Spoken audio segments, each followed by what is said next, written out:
Howdy, howdy, good morning. Making sure the audio was actually on. Oh, didn't get to do any Umineko on the weekend, so we're doing a bit of it today, and then I don't even know what I'm gonna do tomorrow or the next day. Wednesday, probably. Gonna be checking out Power World. Either that or Thursday. It's a Wednesday, that's probably all we're gonna be doing for a while. Aside from still doing Umineko on Friday, of course. Don't know what I'm gonna be doing tomorrow, though. I'm a little tired today. But I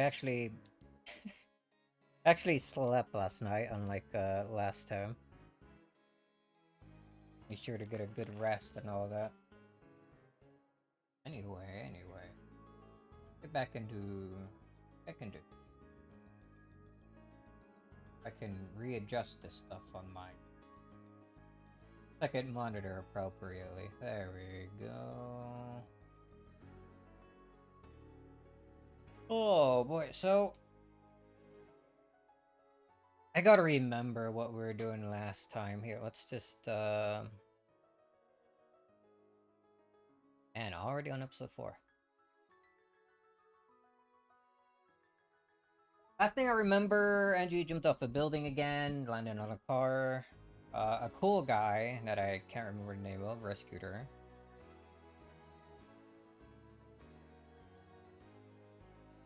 And... Right, and then we were also introduced to Kasumi, who is like... What are so many horrible families in this game? Bit too action-packed. Anything else? Phone works. Still in our thinking mode. A recall.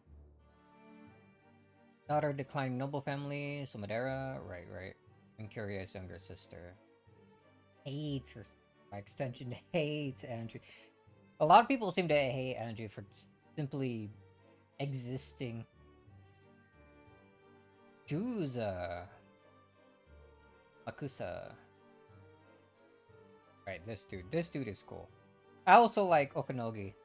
He's also pretty cool. I like him a lot. Has to like still keep up his business, kind of do what he's told and whatnot.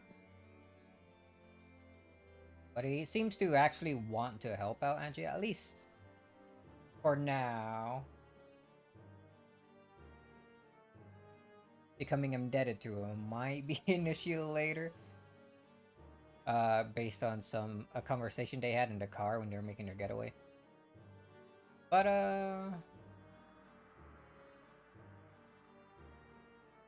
for now he seems pretty cool. Oh, and we're also introduced to the goldsmith at the very end. Freaking Kinzo's sorcerer's name. Absolutely unhinged dude. That's none of that can be real. I wouldn't believe it.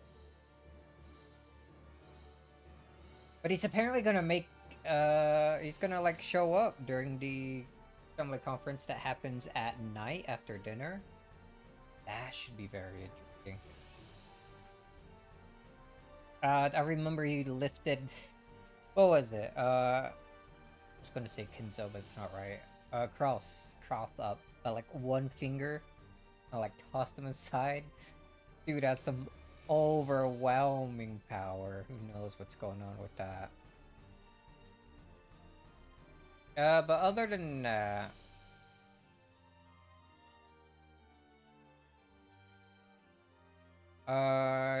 yeah, we went back to, I guess, the future. We were talking about how she left off the building, but it was okay because she like landed on a whole bunch of stuff that like broke her fall. Talking about what it means to find the truth. Came back to love again. Or without love, you wouldn't find any answer or truth that would satisfy you because you would always want there to be a specific outcome. Yeah, that's about the gist of that. What else? What else? Introduced to Kasumi. She's absolutely terrible. Wouldn't want to meet up with her at all. Oh boy, sorry, hiccups. And then there was Kenzo, and then it leads us to about now, where it seems like the typhoon already hit. And at the scene we're at now is when... Actually, thinking about it, before I get to that, this seems to be after, like, it started raining, and Rosa seems to have brought Maria back after she was, like, looking for a rose. And that comes to what I was thinking about just now. That hasn't happened in any of the past episodes during that event. Like, in all the past episodes, she just left Maria there to, like, look for the rose herself because she was, like, upset with her.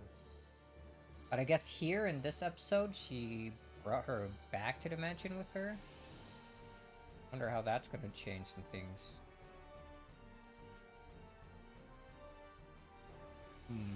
Hold on. Give me 1 sec.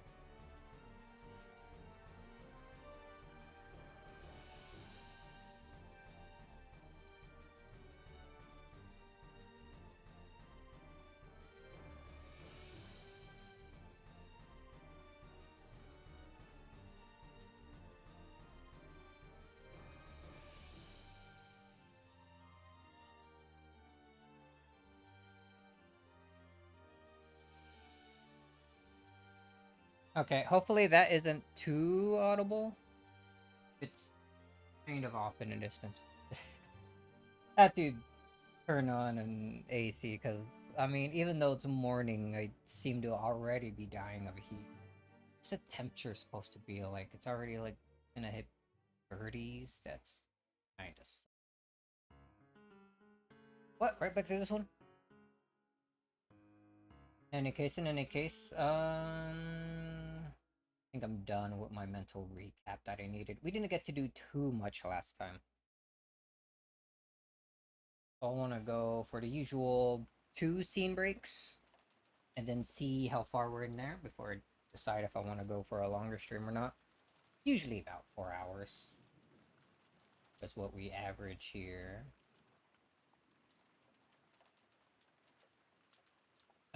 Did anything else happen in, like, Purgatory World or all that? I don't think so. Actually, I think we got... Or Battler, at least. Got some more tips on how he should be doing things. We got the blue truth as something he can use. That was pretty cool. If I recall, it needs to... Like, he needs to state something, like, very specific about how a mystery can be solved. Like the answer to a locked room or such. And which, while she doesn't need to answer the question right away at some point before the end of the game, she has to use the red truth to disprove it. So Battler can just rack up a whole number of things, whole number of counters and whatnot, and then the witch will eventually have to answer all of them, give an answer to all of them, which is pretty cool. Something similar to, I guess, what happened in a couple previous episodes. Especially the one with Evatris. I believe that was episode 3. Where it's just an onslaught of red truths. Although this time it'll be... Maybe it'll be similar with Battler, where it's just an onslaught of blue. I think that actually fully catches me up there. Let me get a nice drink of coffee and then we'll begin.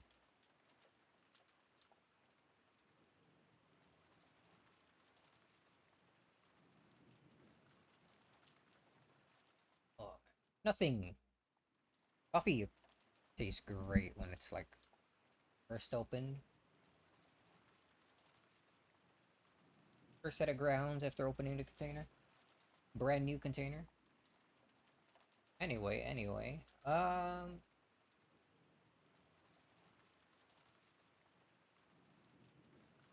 Right, I'm really interested to see what Kenzo has to do later on in the episode. In any case, this seems to be after the Rose Garden incident.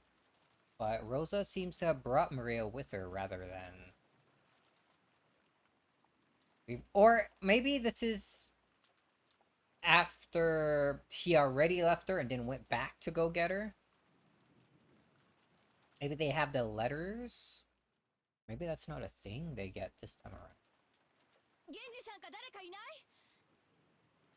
Let me actually read that. Forcefully opening the door with a clunk, Rosa flew in with Maria.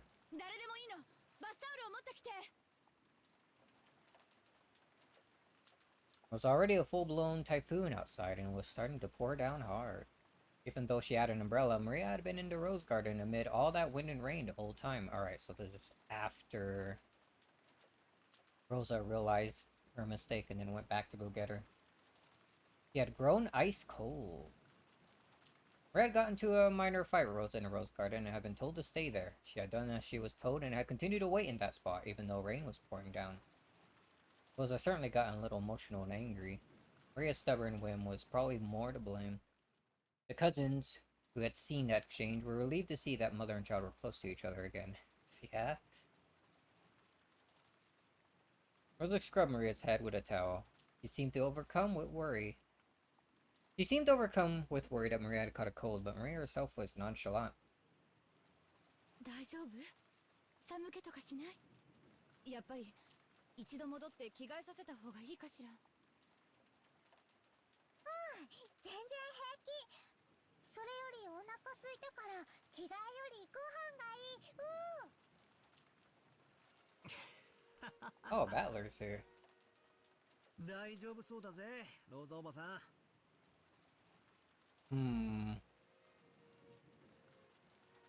So this is a bit different from past versions of this as well. こんだけ元気ならきっと大丈夫だよ。 Seems they all came with her and came back. I guess to this dinner is about to be ready, or lunch, or whatever it's supposed to be at this time. I think it's dinner. ひょっとしたらずぶ濡れかもしれないと思ってたからね。傘を持ってたのは不幸中の幸いだったよ。Wear umbrella. いくら傘があってもこんな大雨になったらちゃんと雨宿りしなきゃダメだぜ。女の子は体を冷やしちゃ絶対にいけない。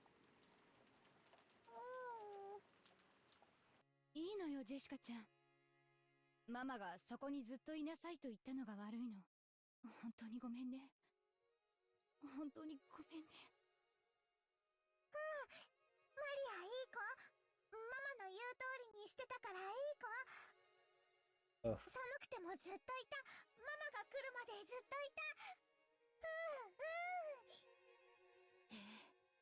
マリアは本当にいい子よ。ママの言いつけをちゃんと守ったわね。本当に偉いわ。でも次からはママの言いつけであっても、あんな大雨になったらちゃんと雨宿りをするのよ。いいわね。ママと約束よ。ママと約束。So she put that star at the end of that. As Rosa gently held Maria, they joined their pinkies together and promised. Val and others realized that by touching her mother's pinky, the warmth had started to return to Maria's body. カノン君、タオルをありがとう。Canon. 助かったわ。それでは失礼いたします。As Canon bowed with a blank expression, as Canon bowed with a blank expression, as though he'd done nothing that required gratitude, he left the parlor. さあ、もうお夕飯よ。みんなも行きましょう。偉いマリアには後でママの分のデザートも分けてあげるわ。Oh, double dessert. 本当ママ。デザートもらえる。ママ大好き。ママ大好き。こらマリア、はしゃがないの。ママもマリアが大好きよ。マリア大好き。マリア大好き。マリアもママ大好き。ママ大好き。How adorable these pair are. うーうー Aside from the obvious thing. Even she's oohing. Rosa and Maria looked really close, even though the cousins who watched... even the cousins who watched started to feel long-forgotten warmth fill up their chests. このくらいの年頃が親と一番仲がいいのかもしれねえな。うちはそうでもなかったぜ。母さんとかいっつも勉強勉強とうるさかったな。Study, study. 子供を愛していればこそだよ。親の愛は優しさや甘やかしだけじゃないんだよ。僕の母さんも厳しかったけど、僕を大事に思ってくれたからこそだって今ならわかるよ。I don't know about that, George. ママ大好き。ママ大好き。マリア大好き。マリア大好き。さあ食事に行きましょう。お手手つないで仲良くね。お手手つないで仲良く。ママとマリア仲良し仲良し。そうよ。ママとマリアは仲良しよ。いつまでもずーっとね。愛してるわマリア。Ah.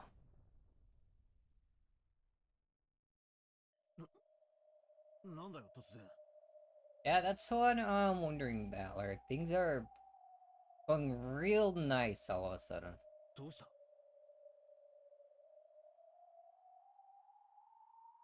Oh? So that glass break wasn't, like, a thing. The sudden sound had come from the teacup Gretel had been holding, which had fallen and smashed. ごめんなさい。ぼんやりしてたわ。落としちゃってごめんなさい。 Cup on the floor had smashed to pieces. Would it really have made such a sound and smashed to pieces just by being dropped from that height? Even someone as thick-headed as Battler could have realized that she was in a bad mood over something. But he couldn't understand why she had suddenly grown so displeased. When she made to bend over and pick up the fragments of the cup, Renova appeared out of nowhere and stopped her. His job. おなさいますよ。お片付けは私どもにお任せを。紅茶のおかわりをお持ちしましょうか。いらないわ。どうも悪魔の紅茶は口に合わないみたい。ほう、ロノウェの紅茶でも口に合わぬものがおったとは。そなたの肥えた舌には Like Renova's tea? 敬意を表するぞ。 Oh. Okay. 退屈してきたんで、ちょっと席を外すわ。退屈？おいおい、いよいよこれからだろうが。多分この時点でマリアはまた傘と手紙をベアトリーチから受け取ってるって言い出すんだぜ。ここからが重要だってのに。失礼するわ。ごめんなさいね。後片付けをお願い。お任せを。Ah. Without saying anything else, Gretel disappeared of her own accord. Her form literally melted and disappeared into thin air. There was definitely a displeased expression on her face, but neither Balor nor Renova, and of course neither Beto either, could understand why her mood had so suddenly worsened. All that remained was the scent of black tea she spilled. I guess... something about that scene she didn't like. But what? Oh, I guess we're gonna find out. I don't like it. No, to be more blunt, it disgusts me. なんでエンジェはイラついてるの？なんでって決まってるでしょ。マリアにはわからないよ。 Mariana, this one. Even Mariana-chan with that blank expression on her face irritated me. I held my palms up in the empty air. From out of nowhere, a single book landed on them. It was Mariana-chan's diary. Even though I didn't turn the pages were flipped through despite there being no wind. And the door to Mariana-chan's world opened. どうしてエンジェはマリアが幸せじゃないと思うの？客観的に判断してよ。客観的にエンジェの主観でだね。真実は私にとってのものとマリアお姉ちゃんにとってのものとでは異なると言いたいの？ Oh, then you learn this? Truth is different between everyone? 真実は観測者によって形を変えるよ。そして未来の観測者が常にその形状を上書きする。エンジェはマリアの幸せをどうしたいの？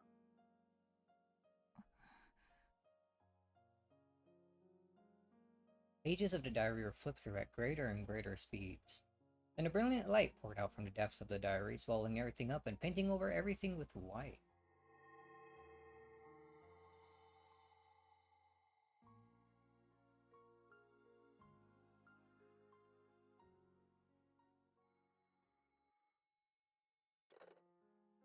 Oh, back here? マリア。ママね、緊急に片付けなきゃならない仕事が山積みで、ちょっと会社に缶詰にならなきゃならないの。多分、あさっての深夜まで家に帰れないわ。おお、じゃあ日曜日の一緒に映画を見に行く約束は？映画Judging by Rose's tone, she had clearly forgotten that promise. Maria's response to that was an apology for asking. Sorry. Maria apologized for troubling her mother by asking that question. マリア、お留守番してる。ちゃんとお行儀よく待ってる。毎日お風呂に入って新しい肌着にするよ。お金の場所もわかってる。毎日違うお店に行くようにする。あんまり遅い時間に出かけないようにする。おまわりさんに聞かれたらママのお使いですって言うようにする。ちゃんとママに言われた通りに言うようにする。そ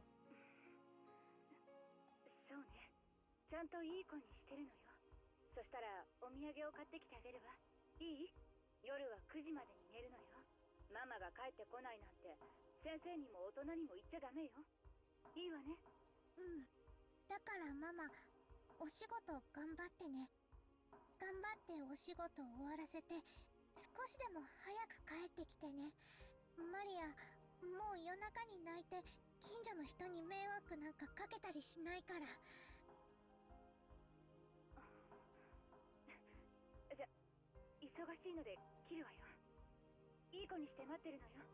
余計なことはしちゃダメよ。じゃあね。Lick. With the tone of finality in her voice, Rosa hung up the phone without waiting for Maria's answer. Maria politely set down the receiver and returned to the sofa. There sat the stuffed animal Sakutaro, with whom she'd been watching TV until a second ago. Sakutaro was holding a remote control to the TV. TV had been... Ow, dude. Howdy, darn. It actually kind of scared me a little bit. It was a bit louder than usual on my end.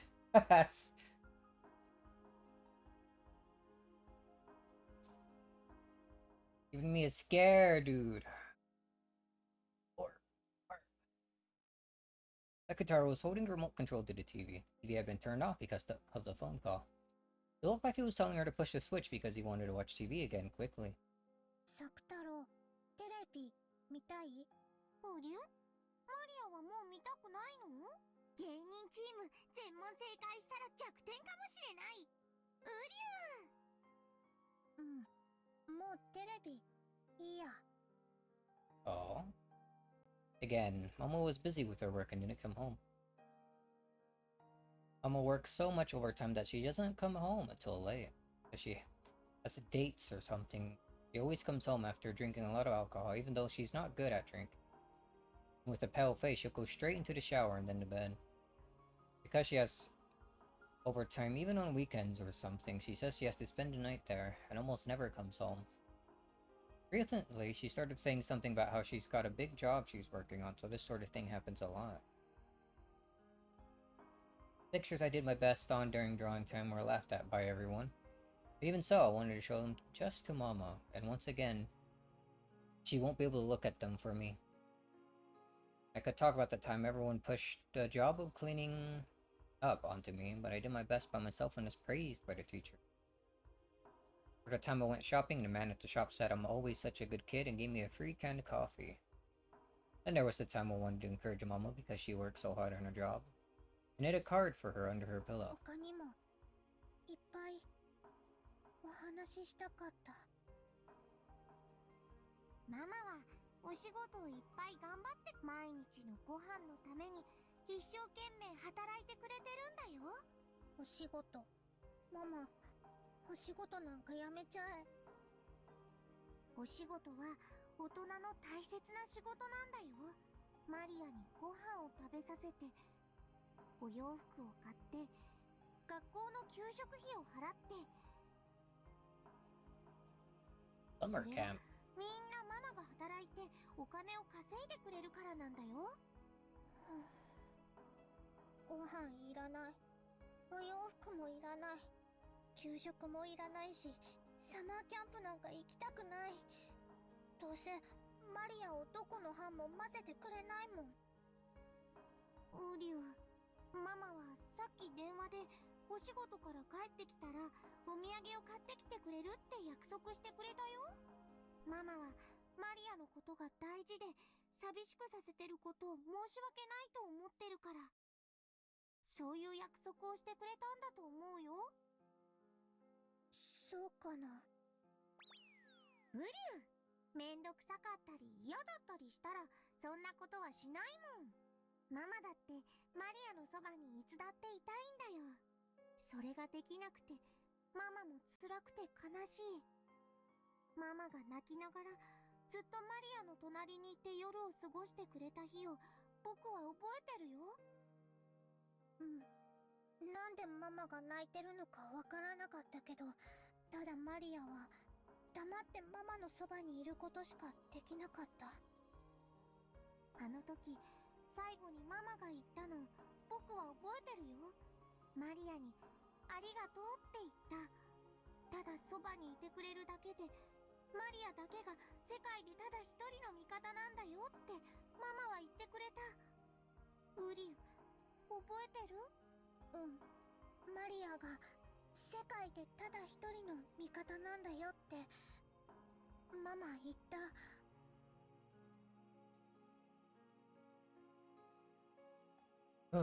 Man, Sakataro set the remote control on the table, crawled up onto the sofa, sat on my lap, and spoke to me, gazing into my eyes. きっとマリアと同じなんだよ。ママの描いたデザインだけがクライアントに笑われて、ママの会社だけが他の会社から面倒な仕事を押し付けられて、ママは社長だから自分一人で片付けなくちゃならなくて、ママの会社だけがいつも他の会社の仕事に混ぜてもらえない。ママの味方はマリアだけなんだよ。そのマリアがママにお仕事なんかやめちゃえなんて言ったら、ママの味方はサク太郎、僕には世界中でただ一人マリアがいる。ママには世界中でただ一人マリアがいる。マリアにはママもいるしサク太郎もいる。だからマリアは寂しくなんかない。ウリュウ。おお。ママはお仕事が忙しいからなかなかマリアと一緒にいられないけど、マリアはどうかそれを責めないで。その代わり僕はいつも一緒に、そしていつまでも一緒にマリアのそばにいるから。ウリュウ、僕が一緒じゃ悲しみを止められない？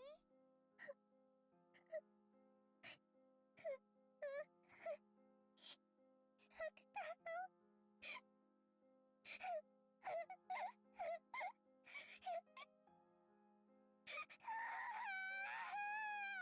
Oh, gee.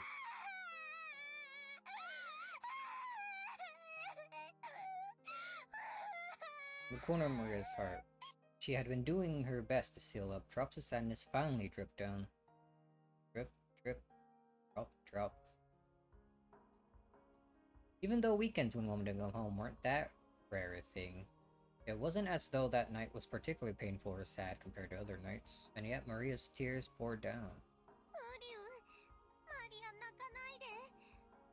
僕がずっと一緒にいるから。マリアが泣いても僕は泣かない。僕はライオンの子だから寂しくても泣かないよ。僕だって泣きたいけど、僕は泣かないんだもん。どうしてザク太郎は泣かないの？こんなに寂しくて涙がこらえられなくても泣かないの？ウリュウ、だって僕が泣いたら誰がマリアを慰めるの？だから僕は泣かないよ。元気を出したらママは帰ってくるの？ママが帰ってきた時、元気なマリアで迎えてあげたらママはきっと喜ぶと思うな。ウリュウ、ママは喜ぶ？ウリュウ、そしたらきっとお仕事の疲れもきっと癒されると思うよ。そしたらきっといつもより早く元気になってくれて、マリアともいっぱい遊んでくれると思うな。マリアがママの待ってるお家へ帰ってきた時、ママが上機嫌で台所にいたらすごく幸せな気持ちになるでしょ？ママもきっと同じだよ。マリアがご機嫌でお留守番してたらママも幸せになるかな。ウリュウ。 Sakataro nodded deeply with his big head. The tears couldn't keep falling in Maria's eyes. He greeted Mama with a tear-stained face. Mama would probably get sad too. マリアは知ってるよ。笑顔を呼ぶ魔法は自分も笑わなきゃできないってこと。マリアは知ってるよ。だからもう泣かない。ねえマリア、僕から楽しく過ごす提案があるよ。ウリュウ、聞いてくれる？何？ママが日曜日の深夜まで帰ってこないから、だからママに内緒のパジャマパーティーをして遊ぼうよ。パジャマパーティー？今夜は眠くなるまでベッドの中でお菓子を食べたりジュースを飲んだりしながら僕と遊ぶの。パジャマパーティー？楽しそう。9時に寝なくていいの？寝ないとママに怒られない？ママがいない時だけの僕とマリアの秘密だから今夜はマリアが眠くなるまでずっと僕たちで楽しく過ごそう。ジェリービーンズを食べながら次は何の色を引くか当てっこしたピーナッツを割ってどっちがおじいさんか当てて遊ぼう。クローゼットの中を宝探ししよう。他にもオレンジジュースとメロンジュースを合わせたらどんな味になるかな。いっぺんやってみたかったけどママにやっていいって聞いたらダメって怒られた。ウリュウ、ママに内緒で実験してみよう。今夜はいっぱい遊んでいっぱい笑って涙を元気で吹き飛ばしちゃおう。大丈夫、僕と一緒だから絶対に楽しいよ。僕が絶対にマリアを幸せにしてあげるから。サクタロと一緒なら絶対に楽しいよ。絶対に幸せになれるよ。ありがとうサクタロ。もう泣かないね。とびきり楽しく2人で過ごして思いっきり元気になってママをおかえりなさいって迎えちゃおう。うりゅう、今夜はいっぱい遊んでいっぱいご機嫌になっちゃおう。ママがいない夜にしか遊べない秘密のパーティーでいっぱい遊ぼう。僕たちが賑やかにしてたらきっと鏡の国や不思議の国からたくさんの友達が遊びに来るよ。そしたらもう僕たちのお友達でいっぱいで退屈なんかできなくなっちゃう。うりゅう、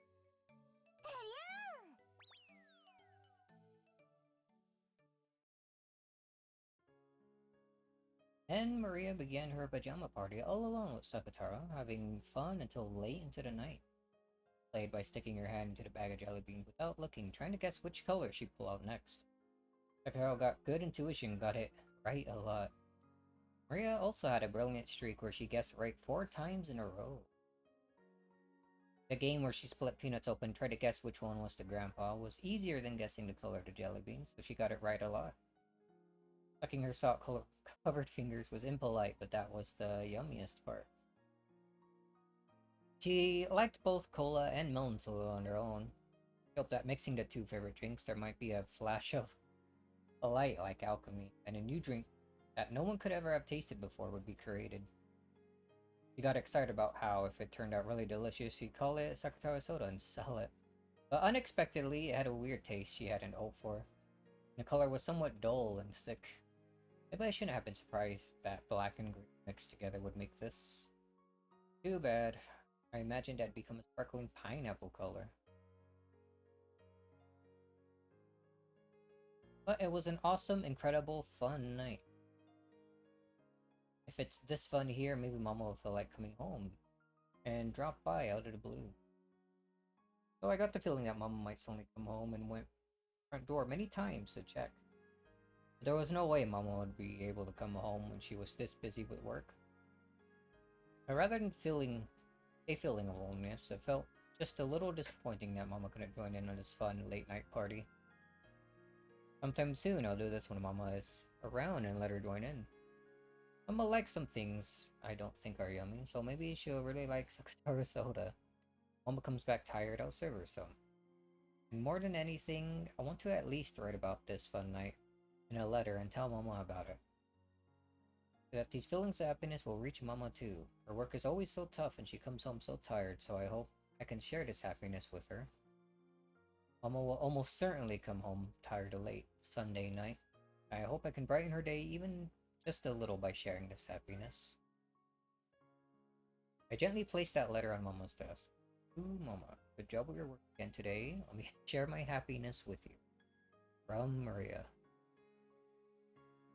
And I decided to give a present to Sakataro for proposing this wonderful party. It was a small red muffler I found when searching for treasure in the closet. When I was still very young, Mama knitted this tiny thing. Maria was embroidered on it with knitting wool. I softly wrapped that muffler around Sakataro. It really suited him, accenting his yellow with red very well. That does look pretty nice. Sakataro looked a little embarrassed as he wore his first present ever. Yeah, really looks good on him. サクタロ、いつもいつも本当にありがとう。こんなにも楽しい夜になったよ。どうしてマリアは泣いてたのか、もう思い出せないくらい。これからも一緒にいようね。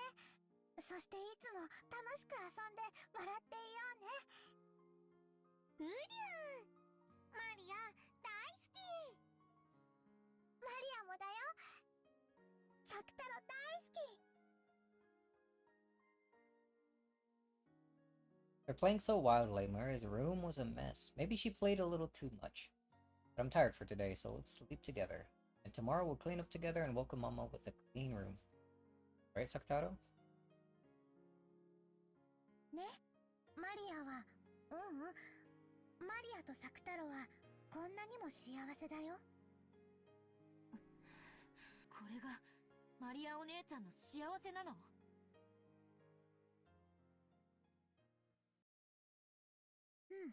マリアは幸せ。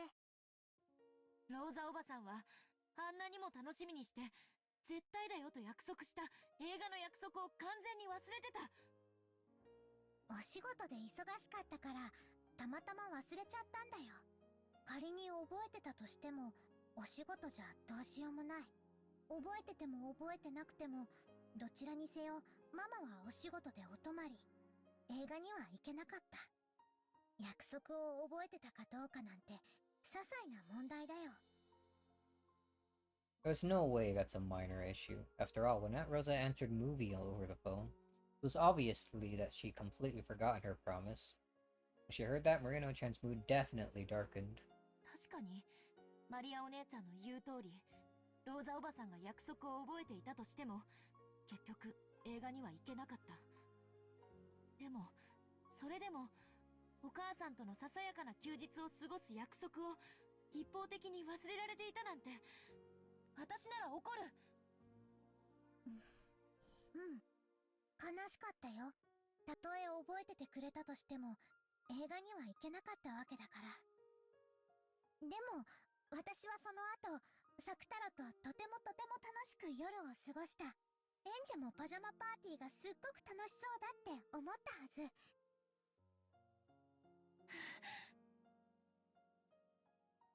Rosa Umineko. Hey, Hashem, what are you up to? 楽しいわけなんかない。だって、この夜のマリアお姉ちゃんのはしゃぎぶりは、お母さんが帰ってこなくて寂しくて、それを忘れるために、わざと空騒ぎをしただけじゃない。違うよ。サクタロと本当に楽しくパーティーをしたんだよ。いいえ、違う。お姉ちゃんは悲しくて約束を忘れてたお母さんが憎くて部屋で暴れただけじゃない。そんなこと、マリアの日記のどこに書いてあったの？書いてはいない。でも、この一行飛ばしで書いてある行間からお姉ちゃんの気持ちがわかるの。お姉ちゃんはこの夜を楽しくなんか過ごさなかった。それで言いつけを破って夜更かしをし、おやつの時間以外には食べてはいけないと厳しく言われていたルールを破ってお菓子を食べ、それでも悲しみが埋められなくて部屋の中で暴れて散らかしただけじゃない。そして部屋中を散らかして疲れ切って、そのままベッドのシーツをかきむしりながら泣き疲れて眠っただけ。日記には確かに、ママが映画の約束を忘れてたらしいこと。そして、私が夜更かしをしてサクタロとパジャマパーティーをして、宝探しで部屋を散らかしてしまったと書かれてるね。ええ、それはつまり、そういうことじゃない。マリアお姉ちゃんは、ローザおばさんの愛に飢えていた。そしてローザおばさんは、自分の仕事や世間体ばかりを優先して、いつもお姉ちゃんを後回しにしていた。だから虫唾が走るのよ。ローザおばさんのお姉ちゃんのことを愛しているという言葉がどれほど上辺だけのものか知っているから。お姉ちゃんだって知ってるはず。なのに、なんで自分は幸せだなんて言えるの？マリアお姉ちゃんのそのあたりが私にはわからない。この年になってもさっぱり理解できない。どうして悲しくないの？どうして不幸な現実を知りながら自分は幸せだなんて言えるの？私にはできない。わからない。エンジェは、悲しい子だね。わけわかんない。どうして私が哀れまれなければならないの？私の日記には、こんなにも楽しくパジャマパーティーの事実が記されているのに、同じ事実も、異なる人間が観測すると、異なる姿になってしまうんだね。I remember talking about something like this with Birkenstyle. Truth is unfixed and changes its form every time it's witnessed. By the way it's perceived, in other words, depending on the person who perceives it, a single truth becomes different truths. And truths of the past are painted over by truths of the future. マリアはこの日記で、この夜の出来事を、とても楽しかったと記した。マリアお姉ちゃんは、この夜の出来事を、とても幸せだったと記述した。なのに日記を読んだエンジェは、この夜の出来事を、とても悲しかったと読んだ。マリアお姉ちゃんは幸せだと記述したのに、私はそうではないと読み解いた。やめて。これは、幸せな夜を記したものなの。これが、この夜の真実。お願いだからその幸せな真実を、新しい、そして異なった真実で、塗りつぶさないで。マリアお姉ちゃんにはこれで。幸せ。だから同じ境遇の時、幸せに感じられないエンジェが、かわいそう。Right now, I'm like she was then, just as isolated with no friends. And she accepted her isolated reality for what it was, but Maria painted over her isolated reality with the reality of happiness. Ushiro Maria took a sad truth and change it into happiness. That was the only and yet very large difference between me and Maria Oni-chan. And even though I'm unable to accept it, I'm also jealous of that power.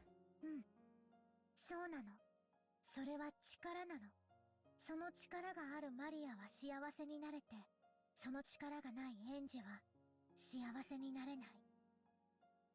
その力は何なの？マリアもその力を何と呼ぶかわからなかった。この時点ではね。やがてその正体を教えてもらうの。後に Eventually. 話すよ。後のページで。そして日曜日の深夜、ママは約束通りお土産を持って帰ってきた。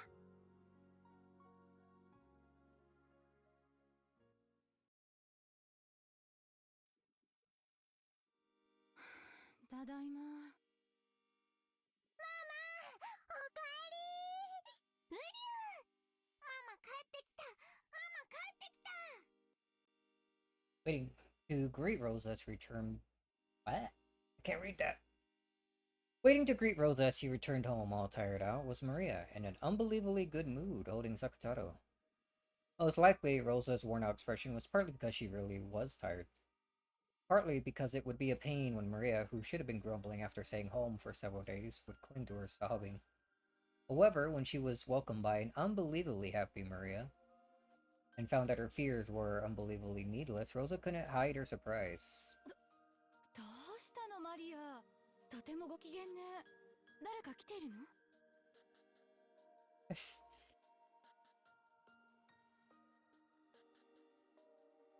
When he played this, Rosa coming home here made me feel genuine fear. I was thinking a little bit how this might turn a bit bad, since it's apparently late at night and Maria's still awake even when she shouldn't be.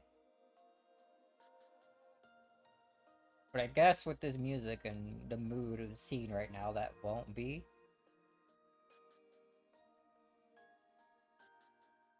It was strange enough to make Rosa think that friend had come home, or a friend had come over, and that she'd come home right when they were having a good time playing together. There were no other shoes by the entrance. Even though Maria was in such high spirits, she had been home alone. At first, Rosa was suspicious that the cause of this unexpected good mood would be nothing good. But that really was a needless fear. In any event, Maria really had been in a good mood while she watched over the house. Even if Rosa's heart had been as cold and hard as a rock after being welcomed with a smile like this, Rosa started to honestly accept that smile, and a smile rose to her own face automatically. In that smile, you could no longer see any of the weariness of someone who'd been unable to return home for several days. How many days was she stuck at work, dude? Maria kept talking about what a fun time she had playing with her stuffed animal Sakutaro. Rosa really hadn't imagined that the stuffed animal she herself had given would be so appreciated, and she couldn't hide her pleased surprise. さあ、サク太郎と一緒に仲良くお留守番していたのね。偉いわマリア。そんな偉いマリアとサク太郎に。うりゅう、お土産。お土産。なんだろうね。なんだろうね。Both Maria and Sakutaro started jumping around. There were two presents. One contained an assortment of Western sweets. Inside was a Scotch cake. It looked to be a very high quality. Where'd you get this? But Maria was more interested in the other one. The other one was an even bigger box, and it was pretty heavy. 開けてごらん。 A bowling マリ ball. アとサク太郎の新しいお友達になれるかもね。はあ。なにこれ。なにこれ。 Inside laid... Why can't I read? Inside, laid there like chess pieces, were about 20 small ceramic figures shaped like animals. Chess pieces with squirrels, rabbits, small birds, dogs, and cats. They were all holding musical instruments. In addition to them, there was also a panorama-style background. A forest scene was drawn onto it. The small forest animals were gathered in a plaza and looked like they were having a good time. Rosa set it up on the table. And when she then lined up the ceramic figures like chess pieces in front of it, it became a band of forest animals. 素敵でしょ。お店のショーウィンドウで見て一目惚れしちゃったの。これをいい子でお留守番してたマリアにプレゼントするわ。Seems like a nice little thing. すごいね、サクタロ。お友達がこんなに増えちゃったね。サクタロの言う通りだった。楽しく賑やかに過ごしてたらお友達が増えちゃうって本当だった。ね、おい、言った通りでしょ。ほらね、お友達が増えた。ほらね、お友達が増えた。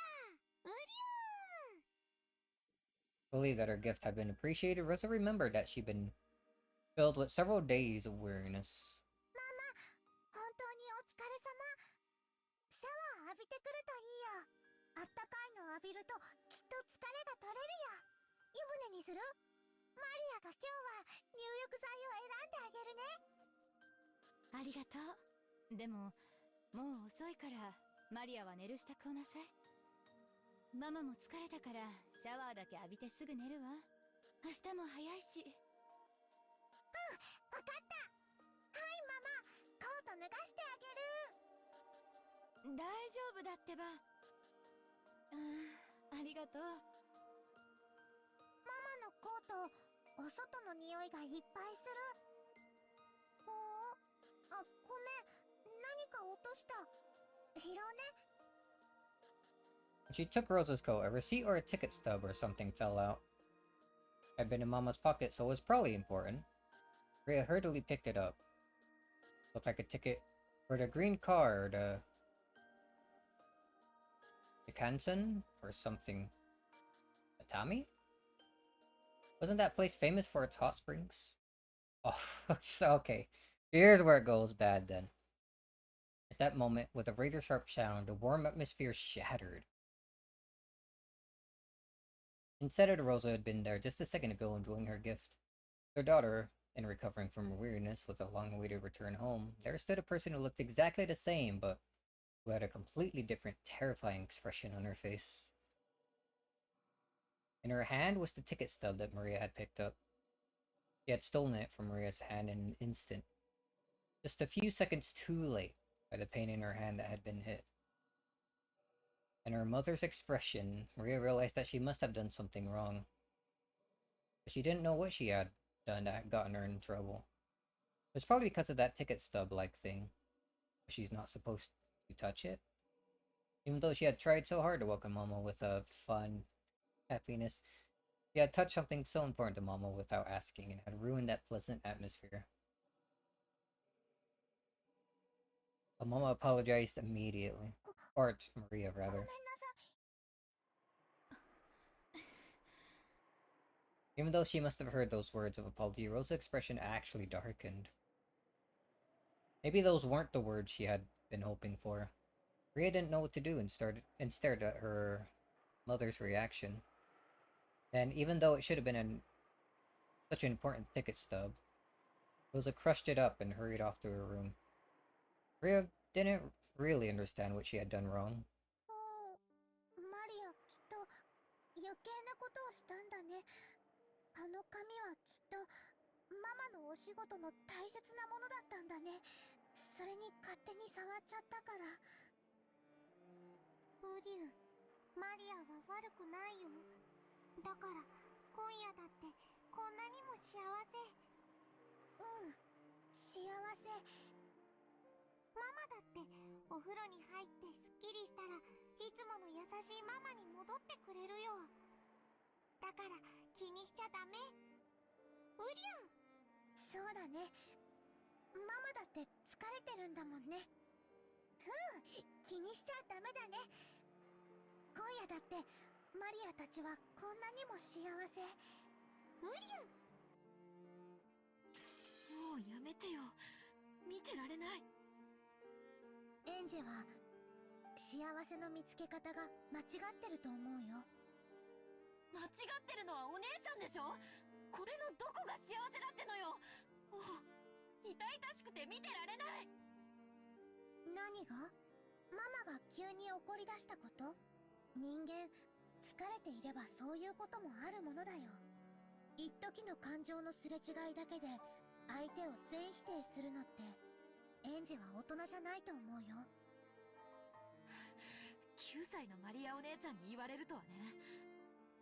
でもそんなことじゃないでしょ、問題なのは。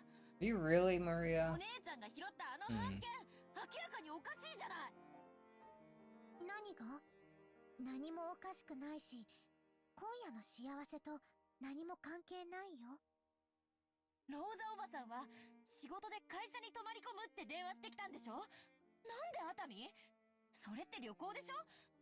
マリアお姉ちゃんを置き去りにして旅行に行ってたってことでしょ。しかも普通旅行って言ったら一人では。あれが仮に熱海行きの件だったとしても、だからってママが嘘をついて旅行に行った証拠にはならないよ。電話で嘘をついてあんなにも形相を変えて奪い取って何よりの証拠じゃない。昔の仕事で出張した時のものかもしれないよ。あるいはゴミか何かをたまたまポケットに入れちゃっただけかも。部下の人が出張した時の領収書かもしれないね。だったら仕事の大切なもの、おもちゃじゃないんだからママが取り上げたのもうなずけるよ。 Maria's so good at coping, Angie. Gets upset in her place. エンジェの言う証拠なんて単なる状況証拠。 Maria does have some good points. Oh, yeah? どうしてマリアとママの仲が悪くなるように解釈するのかわからないよ。どうしてお姉ちゃんがそこまでローザおばさんの都合がいいように解釈できるかの方がわからない。やっぱりエンジェはかわいそうな子。君を幸せにしてくれるかけらは。 I think it goes back to that conversation that she had with Okanagi, where she's already accepted what she thinks as truth, and it makes it basically impossible for her to see anything else other than what she already perceived it to be. She could only see this story as Rosa having lied and like gone on vacation without Maria. That she's unwilling to see it any other way. Which, I won't lie, I could see that totally actually happening. But even so, I don't think that's quite the point being made here.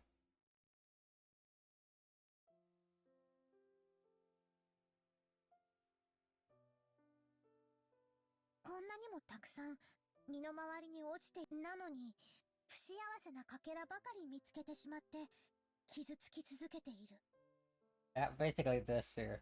だからエンジェは傷つくことに怯え、傷つけるものが身の回りにないかどうか、それを確かめ終わるまで幸せ探しすら始められない。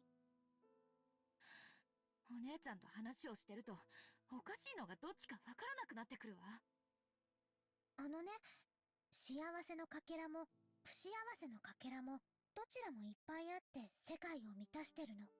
だから身近の幸せが見つけられない人はどこまで探しに行っても見つけられない。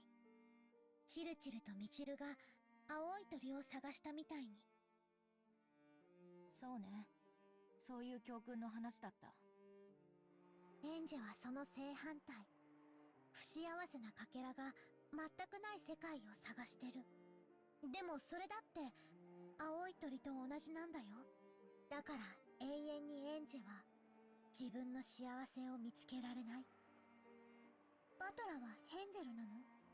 青い鳥なんじゃないの？もういい加減にして。Hey Van, I understand that a night of happiness was wasted because of a single scrap of paper. 怖いね。一枚の紙切れで。なら幸せを取り戻す力も一枚の紙切れに宿れるかもしれないよね。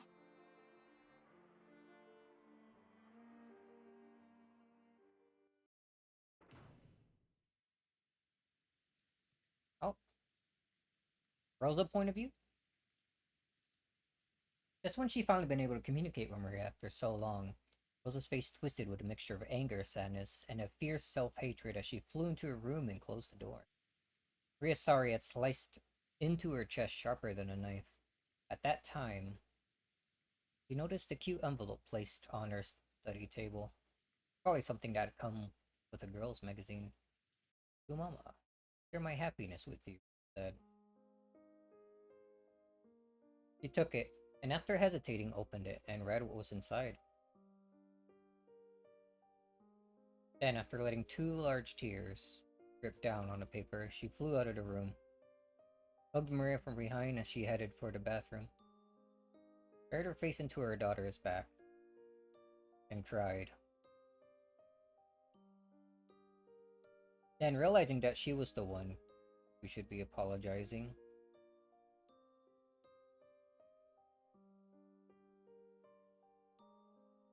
she apologized. Took her a while. Why is Mama apologizing? There was no answer to that question. ほら、もう仲直り。あんなの、ママとマリアの仲良しの前には全然気にすることないんだよ。私にはマリアお姉ちゃんの幸せは辛すぎる。エンジェの気持ちも一応は理解するよ。マリアだってこの力に気づくまでは This power. 今のエンジェと同じで不幸なかけらしか見つけられない気の毒な子だったから。その力って何？私になくてお姉ちゃんにはある。そして Power of それがないから delusion, 私は不幸 obviously. でお姉ちゃんは幸福だというの？力という抽象的な表現でしか理解できないそれは一体どんな力なの？うん。エンジェはそれが知りたいんだよね。だから私の物語をここまで読み進めてきたんだもんね。もちろんだよ。教えてあげる。この力の秘密を。そして私は昔、幼いエンジェにちゃんと教えてあげたんだよ。Oh? 忘れちゃってる？大丈夫。思い出せるよ。今から私が、彼女が教えてあげる。Gee. 彼女？ And Beatrice comes out. 誰？わらわ That's- マリアに that's- 代わって教えよ I was kidding. But who else could it be? Teach you in Maria's place in all capitals. Because all witches are spelled with capital letters, dude. ベアトリーチェ。 Beatrice jumps there. マリアにはあってそなたにはない力。マリアに会ってエンジェにない力。 This actual Beatrice. It's magic. Maria and Beto said it together. And then they started giggling because they said it at the same time. It was an innocent reaction, one that didn't seem like Beto at all. Oh, back here to the second mansion. Black tea was arranged on a table in a peaceful garden, and Beto, Maria, and Sakata, who was sitting on Maria's lap, were having fun chatting. ほう、そうか。作太郎と申すか。そなたの一番の友人となった。ウリュウ、はじめまして、作太郎と申します。おう、作太郎は人見知りするから緊張してるの。大丈夫だよ。ベアトリーチェもマリアの素敵なお友達なんだよ。ウリュウ、マリアの友達は僕も友達？うん。ウリュウ、じゃあ僕もベアトリーチェの友達？ Probably your only friend. マリアにとってはこのようなことは日常においてよくあることなのか。お？何が？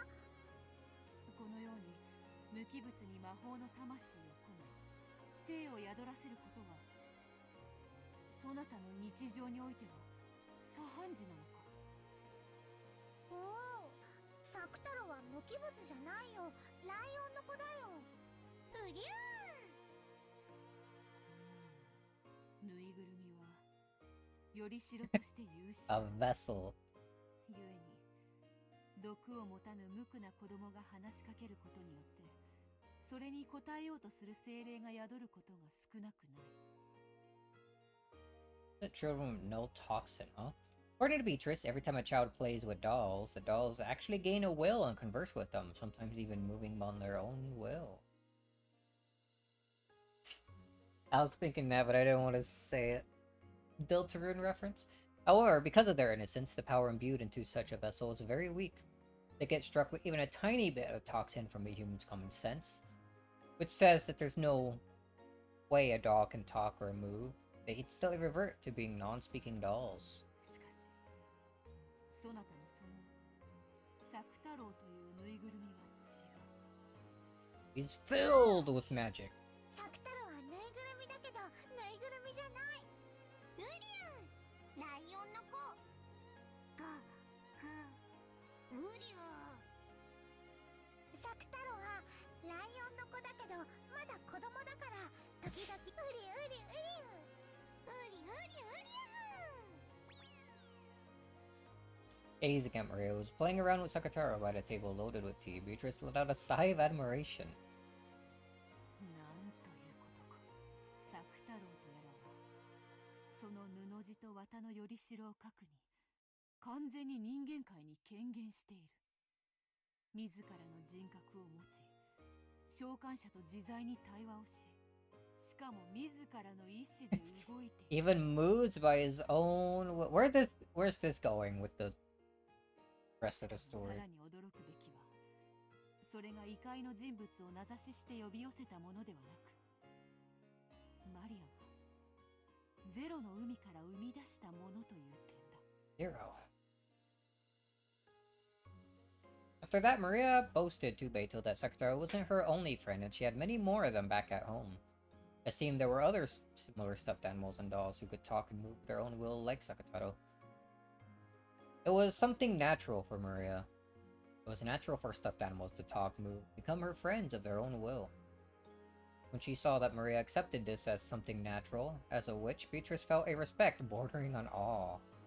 マリア、そなたのその力は紛れもなく魔法である。魔法なの？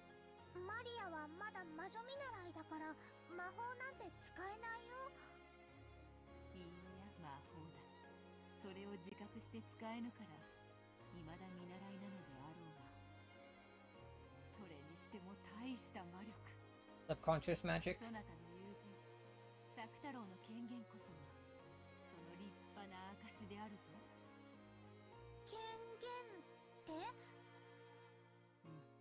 そなたの場合は創造と呼んでも良いであろうな。他 Creation. 人の手にあっては何の魂も持たぬ無機物がそなたの魔法によって魂を吹き込まれている。しかもそれを強力な力で人間界に留めている。これほどまでに魔法を否定する毒気に満たされた現代において一個の生命体足り得るほどに権限できる魔力は No, Maria is stronger than Beatrice, そんなこと confirmed. ではないわ。 Isn't it hard to give birth to any number of soulless beings? However, giving birth to a being with a soul is very difficult. This is what Beto asserted. ベアトが言うのがよくわかんない。サク太郎がすごいってこと？サク太郎とそなたが誇ってよい。なるほど。金蔵の最も欲したものはそなたに一番濃く宿っているらしい。 Stronger than Kinzo? I don't know about that. Did you not see what he did before?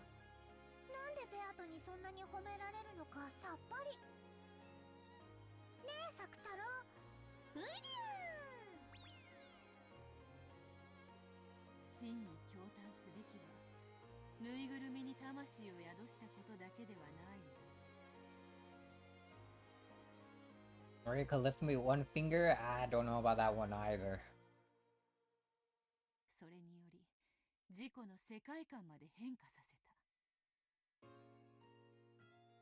た。Actually, no, I guess I'm not that heavy. She's like 9 though. She surely could have picked me up. そなたは無より有を生じる力が群を抜いている。1を100にすることはたやすい。しかし0から1を生じることはたやすくはない。そなたが一人前の魔女になったなら、わらわと双璧どころか、わらわとて一目置かざるを得ない。Ria's the strongest word. Ria couldn't, but Maria! Alright, they're different. Apparently. 原初の魔女。 A witch of origin. そなたの将来がわらわにとっても楽しみだ。ベアトに魔女の才能あるって褒められた。よかったねマリア。ウリュウ、ベアト、マリアを褒めてくれてありがとう。 Thank you for praising Maria. No one else does it ever. 礼には及ばぬぞ、サクタロウ。その赤いマフラーは実に似合っているぞ。そしてそなたのような友人を生み出せるそなたの主人の才能に嫉妬する。マフラー褒めてくれてありがとう。これマリアにプレゼントしてもらったの。僕のお気に入り。まさにそなた専用のマフラーになるために生まれてきたようなサイズであるな。これはわらわも新しき友人に何かプレゼントを贈らねばなるまい。 Oh no, a present from Beatrice. ベアトがサクタロにプレゼント。魔女の贈り物は魔力あるものと決まっておる。ならばそなたの友人がいつまでもそなたの友人でいられるよう、サクタロウにわらわの魔力を贈ろう。それによりさらに強く権限することができるだろう。サクタロともっともっと楽しく遊べるようになるの？どうやって？あれ？なんだろうマリア。それって怖いこと？大丈夫だよ。ベアトは怖いことなんて何もしないよ。That is such a lie. ベアトリーチェ。必ず気に入ってもらえるはずだ。さて、より強く権限するにはより強いイメージが必要であるな。さてさて、どうしたものか。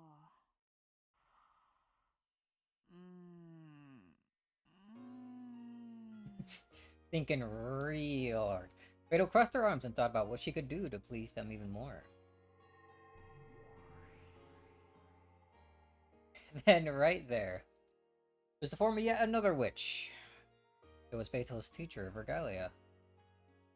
Virgil truly was a great witch. Since Maria already thought of Beto as a great witch, this person Beto called a great witch must have been a great witch. She's old! According to Beto, she still didn't even rise up to this witch's feat when it came to magical power. Great witches! 楽しそうなお茶会ですこと。おお、お師匠様、ちょうどいいところへ。このライオンの子を見てほしい。マリアの新しい友人だそうだ。可愛らしいライオンさんですね。ご挨拶はできるのかしら。はじめまして、こんにちは。ウリュウ、サクタロウと申します。Victor fell into Maria's lap, greeting Virgil with half of his face poking out over the edge of the table. It seemed he was very nervous since this was a witch that even Beto caught teacher. 可愛らしい名前だこと。上手な挨拶ができたご褒美にお菓子をあげましょうね。 Sweet. After waving her hands about, Virgil held the palm of her hand upward as though she was lightly grabbing at empty air. And she held her fist out in front of Sakataro. When she opened her fist, there was one of those individually wrapped cough drops. 飴だよマリア。すごいすごい。 That's I don't. A cough drop is a candy? よかったねサクタロ。ちゃんとお礼を言ってね。ウリュウ、飴をどうもありがとうございます。ペコリ。 Even though Virgilio was a great witch, she still treated a stuffed animal like Saktaro to an elegant greeting. What is going on in this entire thing, dude? None of this is real and actually happening, right? Also, you couldn't call a cough drop a candy, right? I mean, it kind of shaped like a hard candy, but nothing about them is sweet or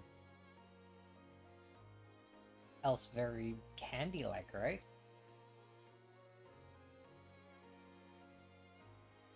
Gotta learn about magic to know how to beat it.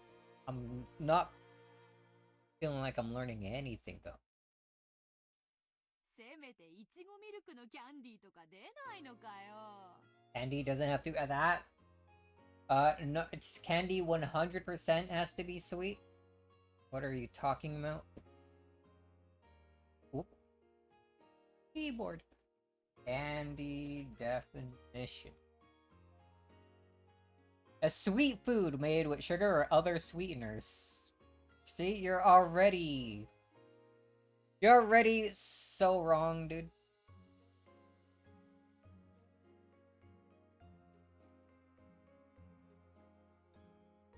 これはひどい。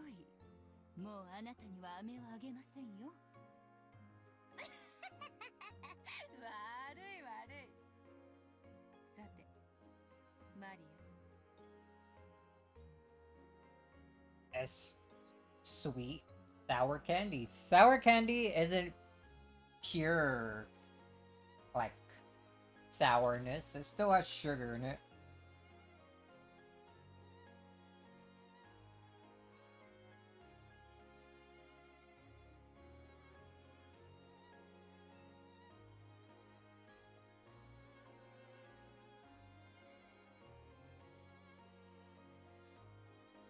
Aren't there sugar-free sour candies? Yeah, but there's other sweeteners besides sugars that are always used.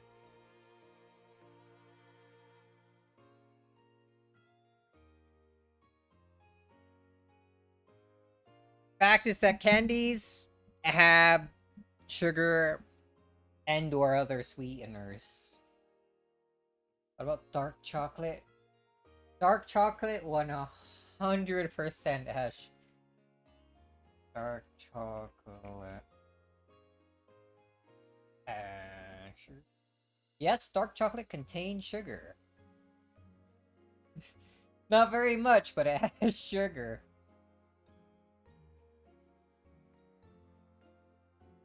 Why are you guys so insistent that not all candies can't have sugar in it? I think it's starting to become pretty clear that if it doesn't have sugar or sweetener in it, it's not a candy. You know what? Our cough drops.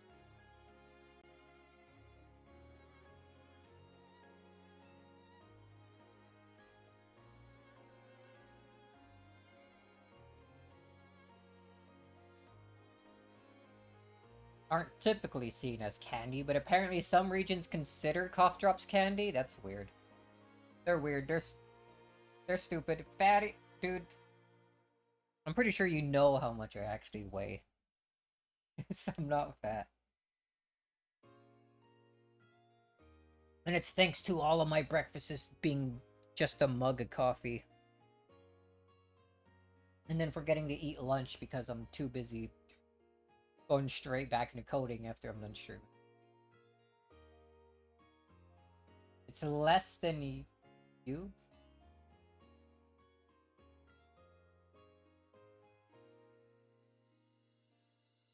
How does that make sense? I weigh less than you, so you can call me fat? Right, whatever. Got a certified fat ass over here. It's not fat shaming if I'm the fat. Yeah, but you're also lying.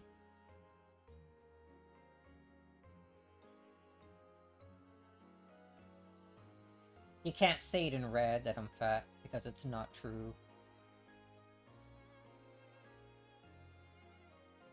そなたの魔導書を出すの Grimoire. もちろん筆記用具もね Let's actually get back to the story.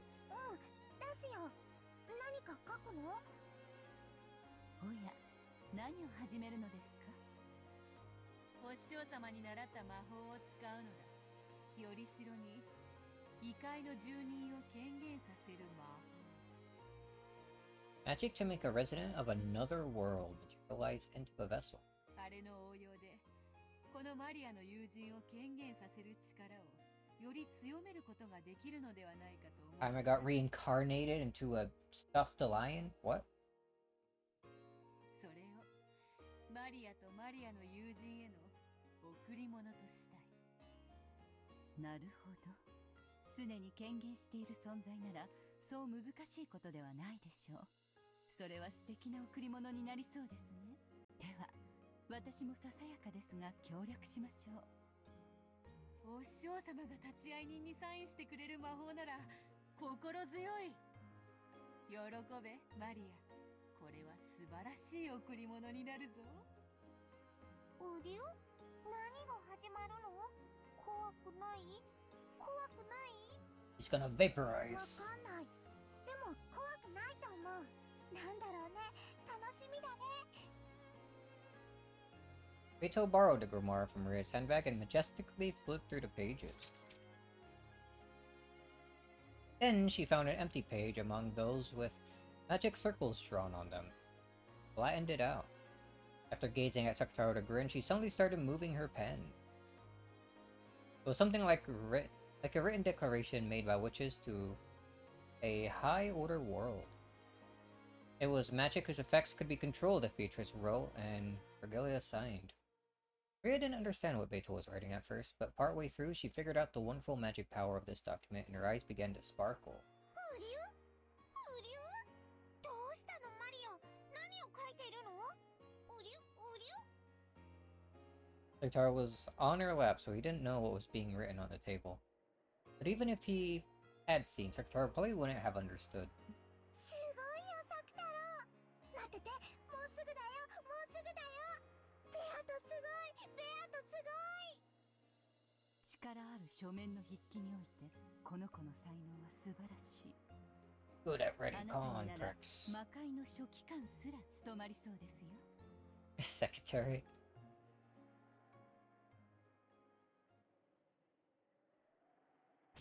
これでどうかまずまずであろう After finishing her writing with an intense amount of concentration, Beto looked over the document again from a distance.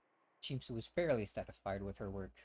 And Maria, who was also peeking in at it, let out a cry of wonder.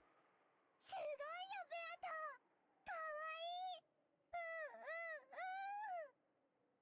黄金の魔女ベアトリーチェの名においてマリアの子サク太郎をここに認める Child, Maria's gonna be a mother? お師匠様立ち会い人にサインを頼むぜはいはい我が名においてこの先生に立ち会い認めるものなりできましたよ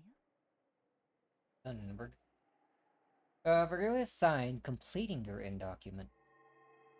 It was a document with the power to proclaim that the beings of a higher world that Sakataro had most certainly materialized in the human world. I don't know, let me read that again. I just don't think I understood it. It was a document with the power to proclaim to the beings of a higher world that Sakataro had most certainly materialized. Okay. Sakataro, who had been born from Maria, was nominated by the two witches, Beatrice and Virgilia, and just now his existence had been acknowledged by the higher world. That itself was the great magic of materialization. According to Beto, it was apparently quite fortunate that Virgilia was there. After all, depending on the number and quality of witches that signed proclamations to the higher world, the power that resided in them could be changed drastically. Relia, in particular, had many friends in that higher plane, so her signature gave the proclamation a power with which Beto couldn't even compare. A こ weak, の宣言書により weak witch. 汝作太郎を自我ある一個人と認める。そしてその存在をマリアージュ・ソルシエールの条約に従い友人として迎える。今より作太郎は我ら共通の友人だ。それにふさわしき姿を贈り物としてそなたに贈ろう。受け取るがよい。 Oh. The grimoire is still open to the page with the proclamation. She turned it around and handed it to Maria. Maria showed it to Sakataro in her lap. Sakataro beheld that proclamation. He felt something hot and bright begin to well. Transformation! His body is made of cloth and cotton. Even as he looked around, nervous at a sensation he never felt before, that power straightened. Eventually, a bright light completely swallowed him up. うりゅうりゅうりゅうりゅう Whoa, sick effects, dude.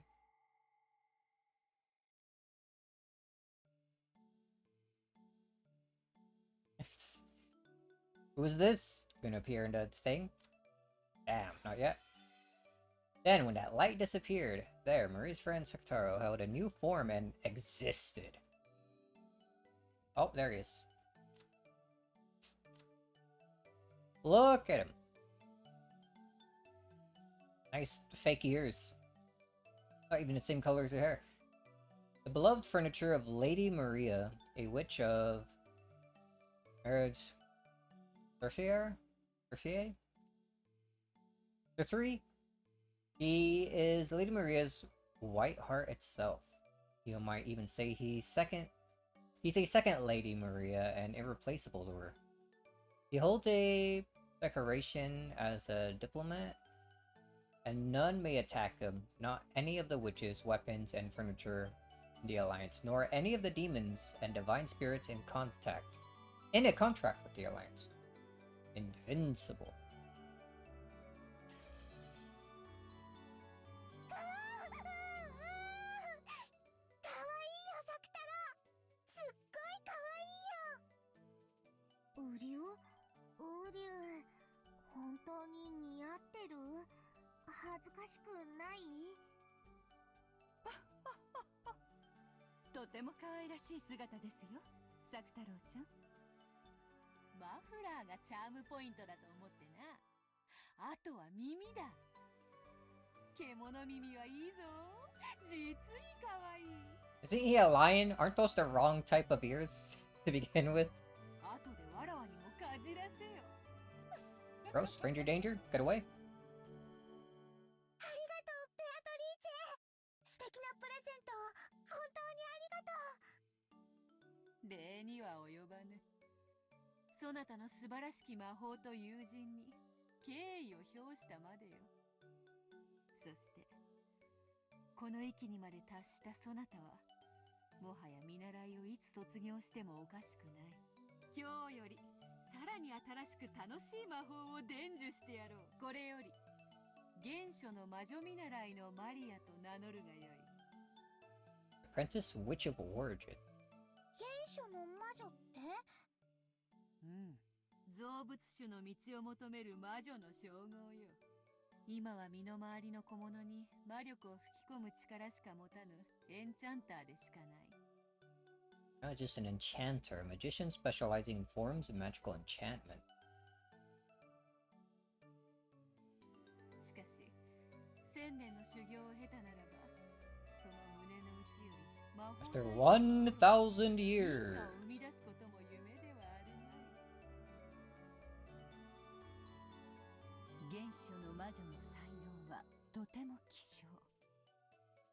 幼き日には誰もが持つのに誰も持ち続けることができない。この称号はあなたが汚れなき心を失わなかったことの証でもありますね。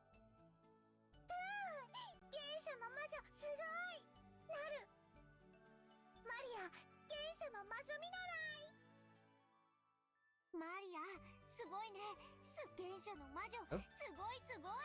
うりゅう。やがては一人前の原初の魔女マリア教を名乗ることになろう。作太郎だけでなく、そろそろそなたもその格にふさわしい身なりをしても良い頃であろうな。それ、New appearance. 魔女の名を語るにふさわしき服装を与えよう。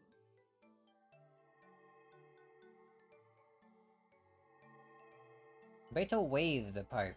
That was her cane. Many gold butterflies that had appeared out of nowhere grouped around Maria, giving her a wonderful dress. All witches need dresses? Yo, sick staff, where have I seen that before? It certainly was fitting for the girl who would eventually take the name of the witch of origins, combining both cuteness and dignity.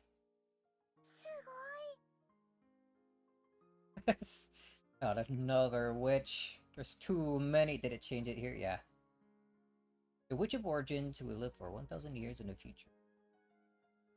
She holds the motherly magical power to give birth to a one from the Sea of Zero. At a glance, this magical power is frail.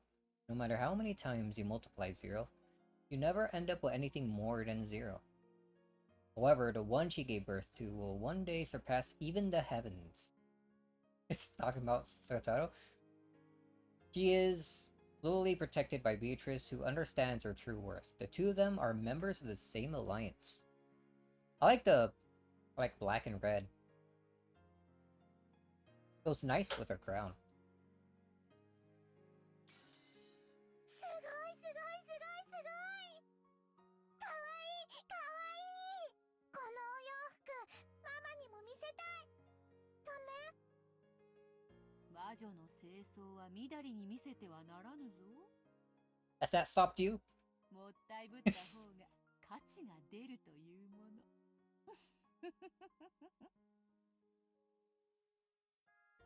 Then the Great Witch, the Witch's Apprentice, your new friend Sectaro enjoyed a lovely tea party.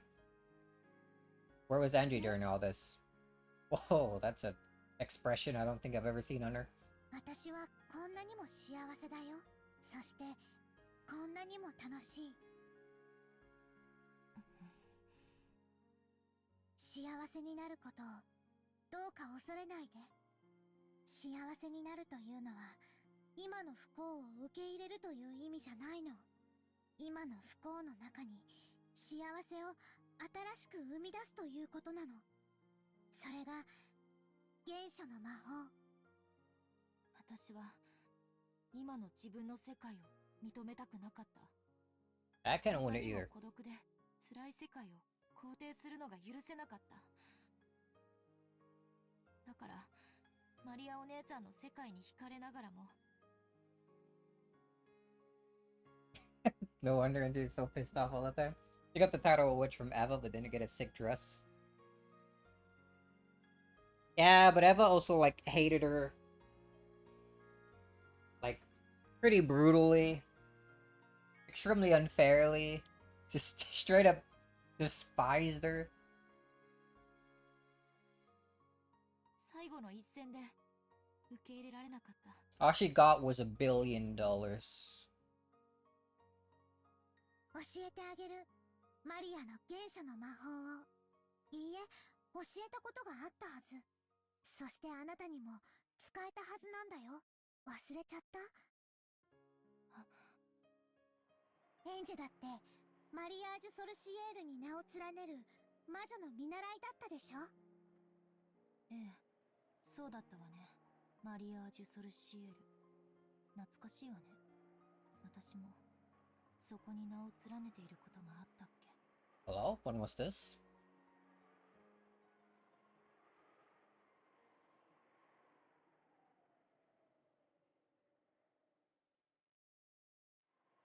Oh, alright, I guess that's a scene break. Oh. Well, that felt completely confusing. That whole... The world 12 years later. Oh, going back to the future again. What new fun will Angie find herself mixed up in next. ええ、あれは忘れもしない。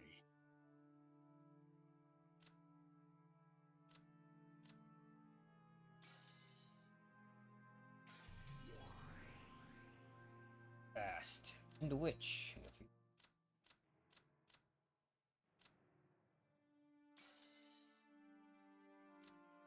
Man, Kasumi's like so messed up. Very hateable. On the Rokkenjima site. We had a little bit of Rokkenjima at the start of the stream.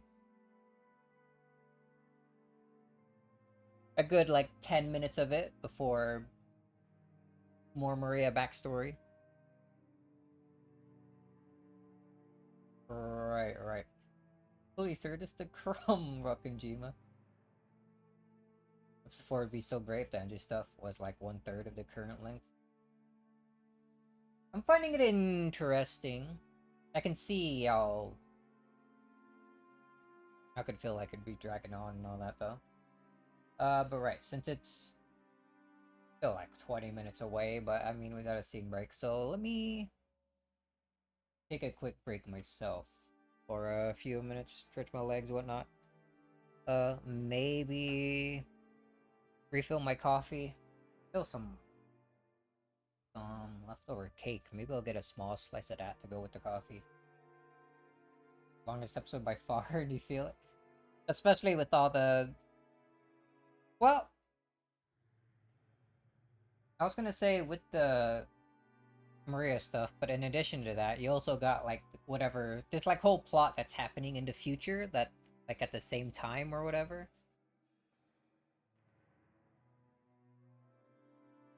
An interesting direction things are going in.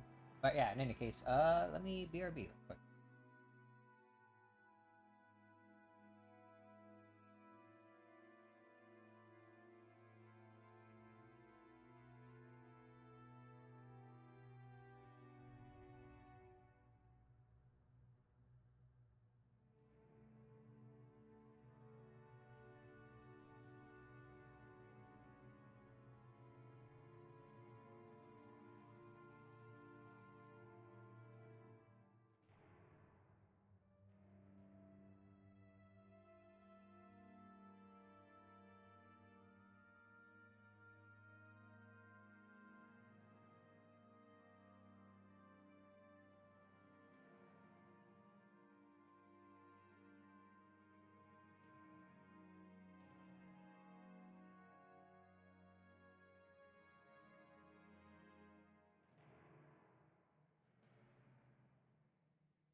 I have returned.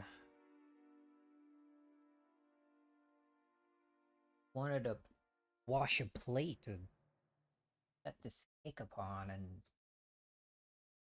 this freaking cat kept eating my feet, dude.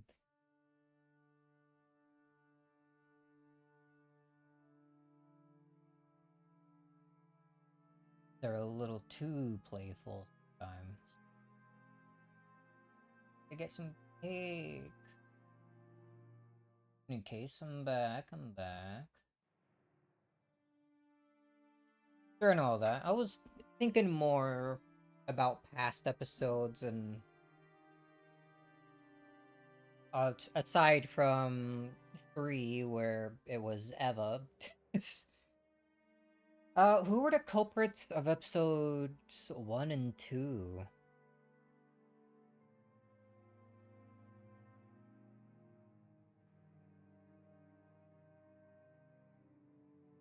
I feel like it could have also have been Eva in episode 2, but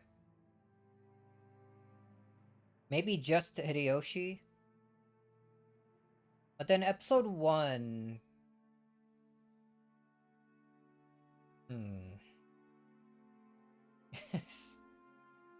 It was not Beatrice. I refuse to believe that Beatrice and magic is real.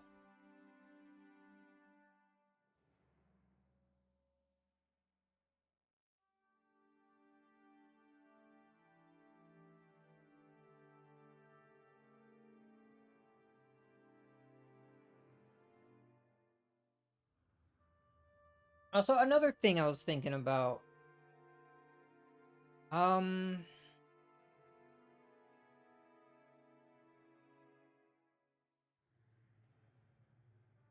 What was it? Episode 2? Yeah, because 3 is Evatrice. 1 is, you don't even see Beatrice at all. 2, what goes... At the beginning, before the murders took place, like, at all. At night, Beatrice supposedly called all the siblings and I guess their wives. By that, I mean, like, these 6. And, or, was Cross there? Was Eva there? I'm pretty sure Eva was there. I'm not sure about Hideyoshi or Natsumi. But the 4 siblings for sure were there. I think I remember commenting on it too. But after that scene, Rosa seems to act like that never happened by like not really acknowledging Beatrice at all. And I'm trying to like guess at what is up with that.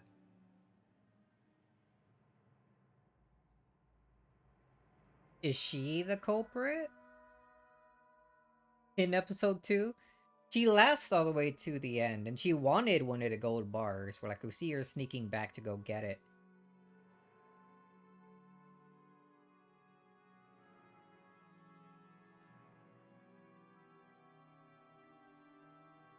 I think throughout everything she manages to find good excuses to separate herself from like everyone, like keeping everyone away from her rather. Even using the letter that Battler found as an excuse to drive him out and away. Could she have done all of it though?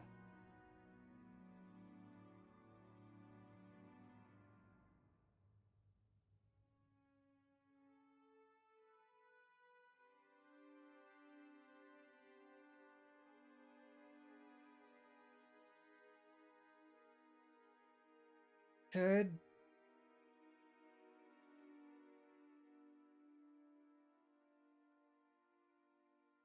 I don't know, because when you think about it, Like, Battler's probably right. Somebody snuck into Maria's room, grabbed a chapel key, used it, put the chapel key back, etc., etc. Who else would have known that Maria had the key in the first place?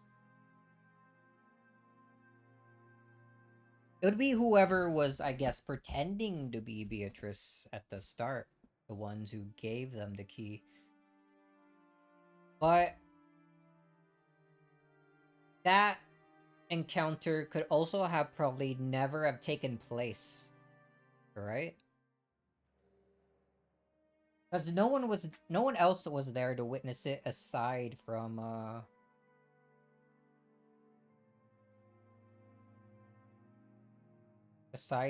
Maria and Rosa.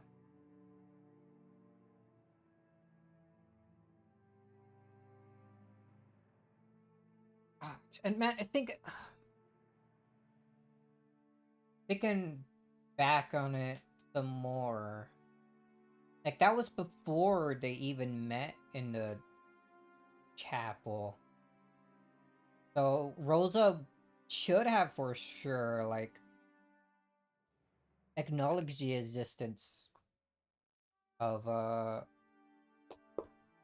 Beatrice like long before that point as well, like anyway, right?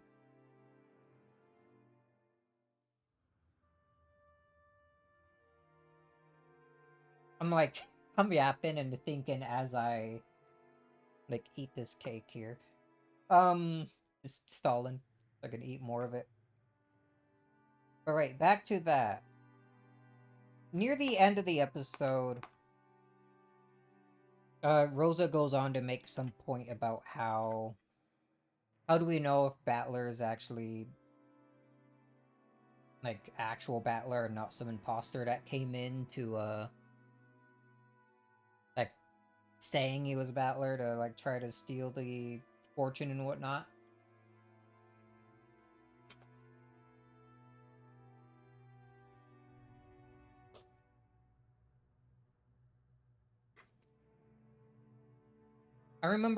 I think Battler snapped back with something similar.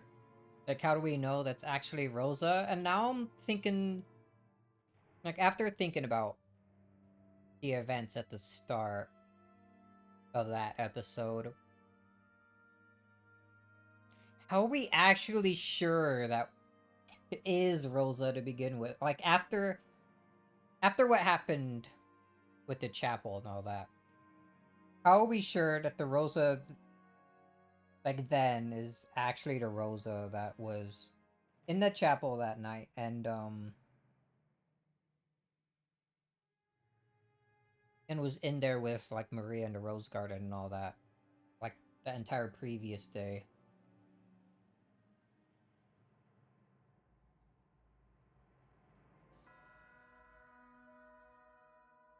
At some point, Rosa changes, I think.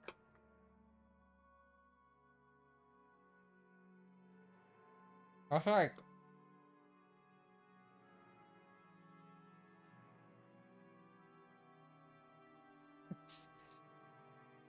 there's some tough mysteries to like solve. I don't think I can yet about episode 2. If I remember correctly, the description like for the episode is that the difficulty level is extreme or something.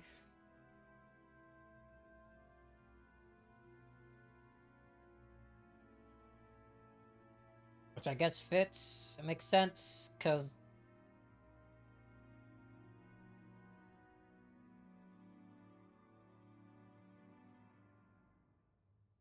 at least it's pretty reasonable to figure out for episode 2 together with the Red Truce. I'm trying to remember all the Red Truths. Like, as I go back through the episode in my mind. Hmm.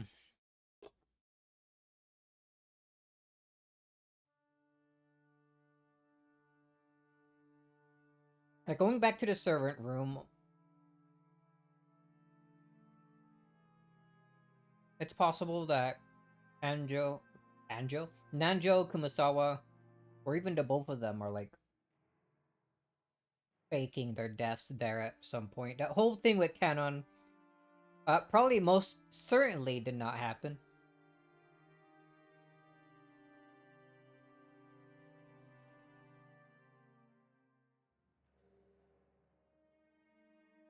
Nanjo and or Kumasawa were probably actually killed.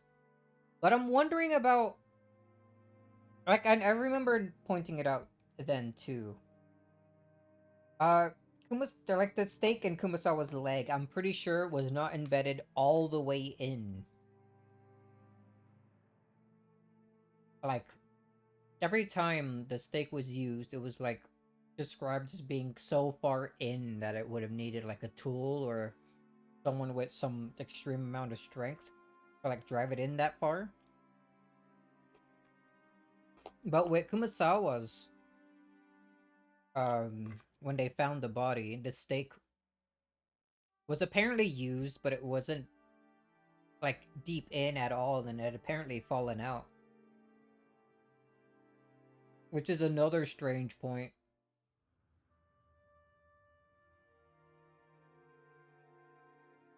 Maybe because all just really powerful legs and whoever did it just couldn't get it in. I doubt that.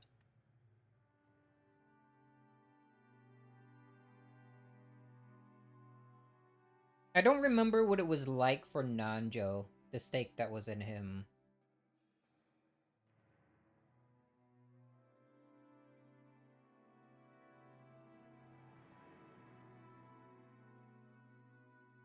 Actually, let me think about the stakes more. I think every time we see them be used, it's like indoors or something, right? I don't think... If we exclude Nanjo and Kumasawa for the time being, I think every body that had a stake in it was always found indoors and never outdoors. Perhaps whatever weapon or device they use to like hit with the stakes can't be used out in the rain. Which would then provide an explanation for why the stake just wasn't embedded that far into Kumasawa to begin with. Maybe that one, the weapon or device or whatever you would want to call it, couldn't be used. And so they had to try to do it manually.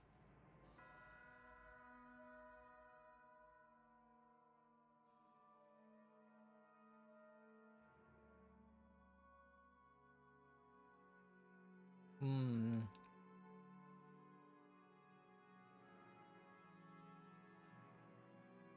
Couldn't have been used out in the rain. Something electronic? Maybe something as simple as just like a freaking electric drill or something. It just instead of a drill bit, it's just a huge ass like stake.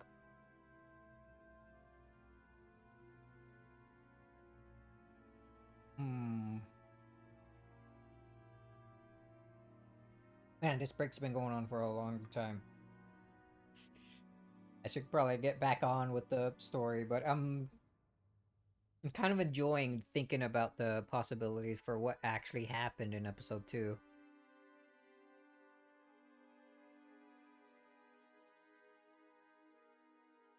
I feel like the stuff that happened after like the little credits roll, like we had Battler and Kinzo and Beatrice like all in Kinzo's study there talking. Then Beatrice said she would answer any questions. And then right before she tells him like everything. It like flashes to the credits and says that Battler had no choice but to believe everything. It was so convincing.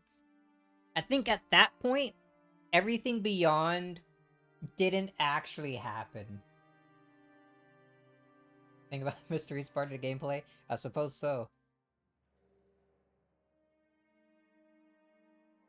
So like Rosa being all badass, taking out like 5 goat demons or whatever.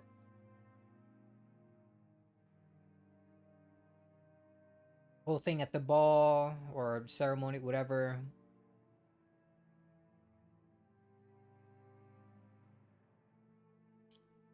All that probably just completely made up and didn't happen. Except for maybe Rosa going back for one of the bars of gold.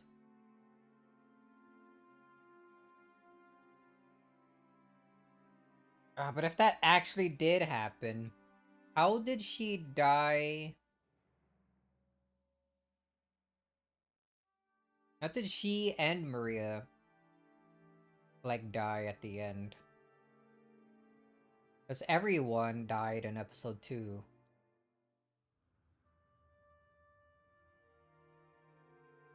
Canon had literal magic and could barely beat one goat. Weaker than Rosa? That's kind of sad.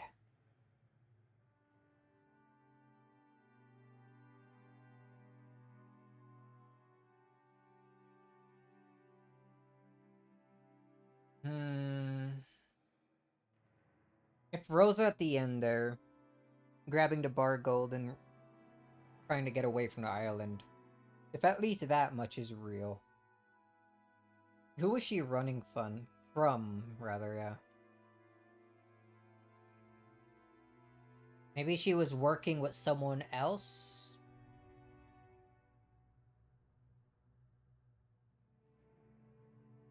She didn't want to be betrayed? Trying to escape being betrayed? Betrayed by who?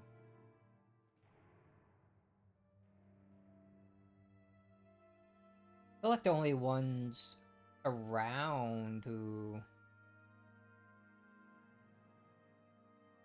Actually, man. I'm thinking more, like even more. What was up with that like letter that he had Shannon and I guess Genji like transcribed for him? I think Shannon was the one writing it. Genji was just also happened to be there. We never got anything more about that.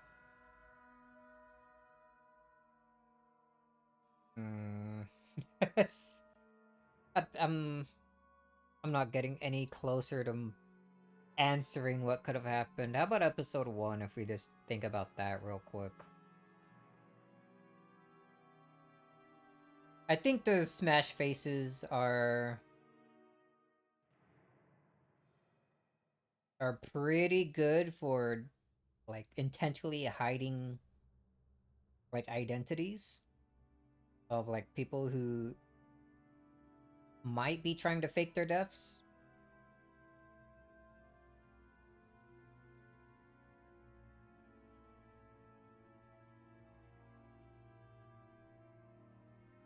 Remember at the end, it was Nanjo, Genji, and Kumasawa? Who like died at the very end? Maria was turned around facing a wall. Told to do that and then just sing.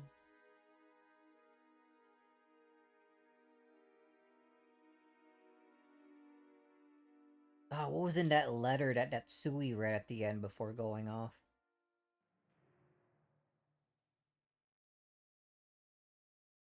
Who was the Beatrice that like Maria ran up to?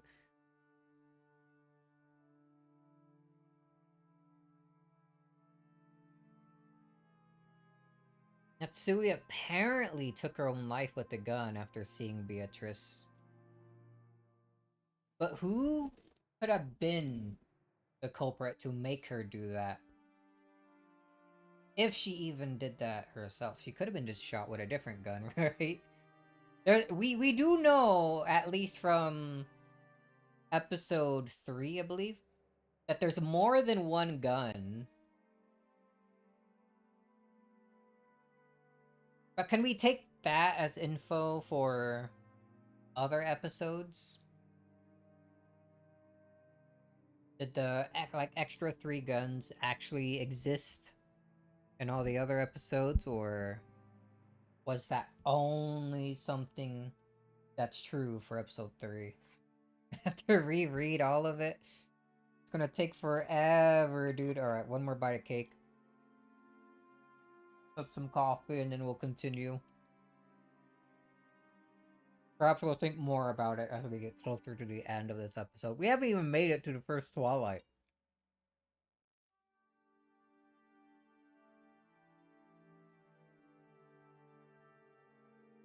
Alright. Alright.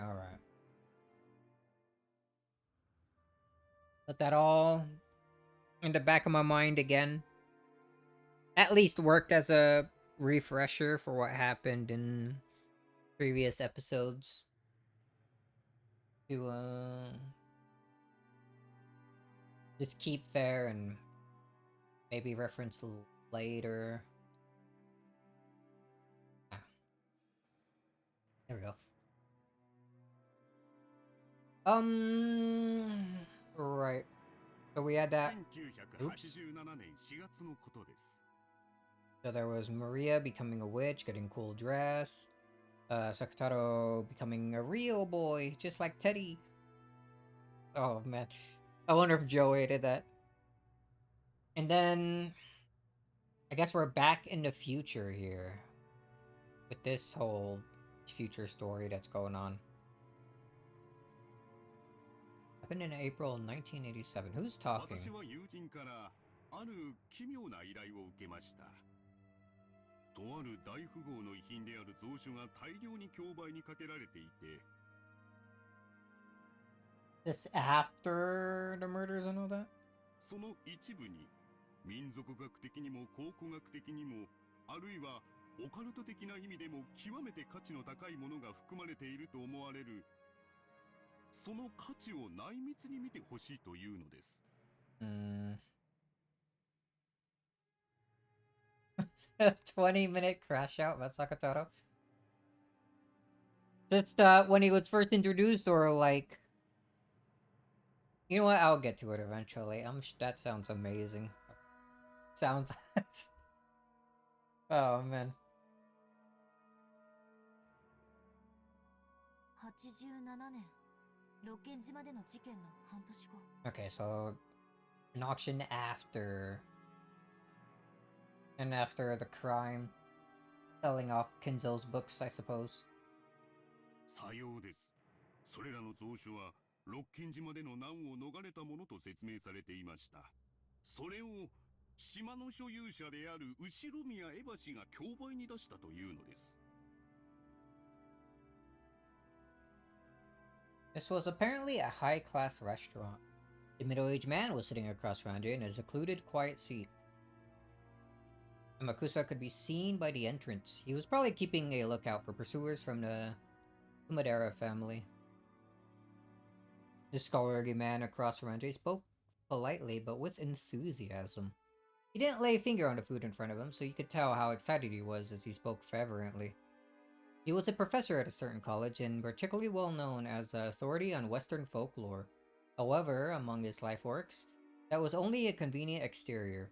His true life work was the study of occultism, Western magic, alchemy, and everything else to do with the occult, as well as demonology. In short, he was the person in the best position to understand the details of Kinzo's research.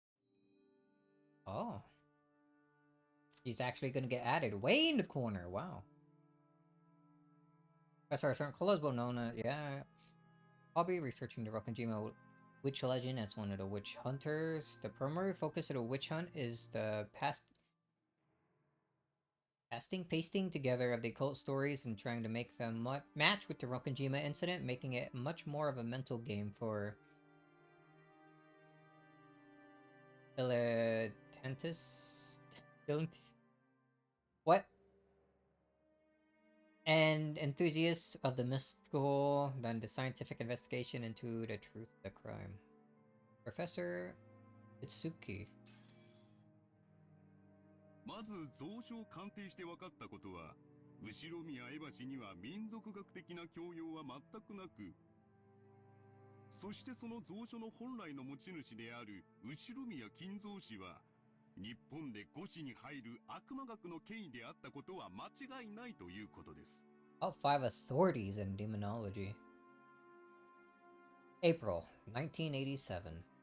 A major city antique shop obtained a large quantity of ancient documents that were thought to have high historical value. Cross would love this, man. Cross? They were entrusted... Oh, right. They were entrusted with them by Eva, who wanted them to be sold at auction. At the time, it was thought that Eva would succeed the Ushiromiya family and would have all the wealth to herself as the only survivor. However, at that point, not even half a year had passed since the accident, and the others had not been missing long enough to be presumed dead, even under extraordinary circumstances. Had not been missing long enough. So what, she hid all of the bodies?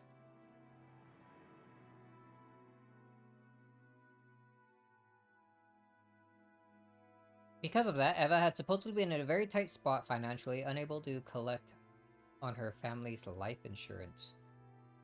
It seems she tried to sell everything of value, and even the books kept in the place where she escaped Harmon, Ecuadorian, were used for this purpose.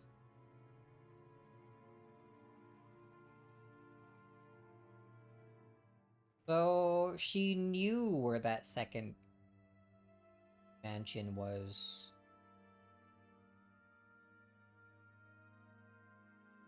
Is that where the golden room is? Like maybe somewhere underground under that mansion?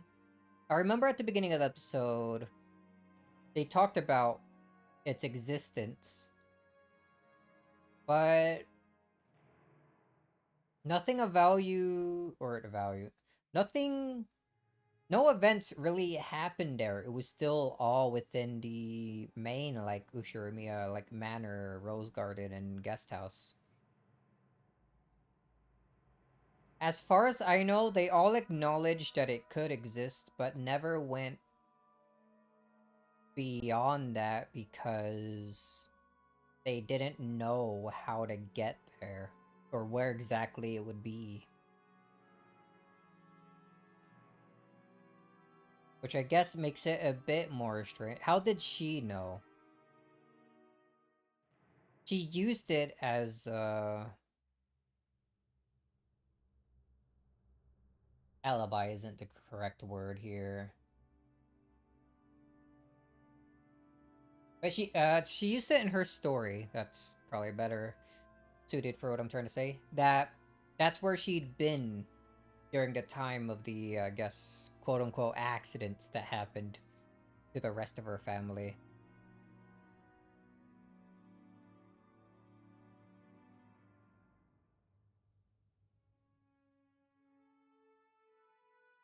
How did she know where it was? After solving the riddle?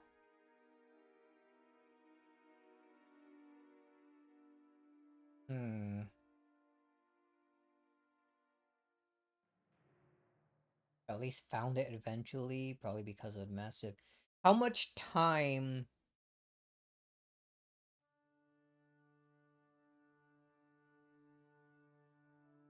would she have had to try and find it herself? Like, if... I don't think she would have had that much time to search for it before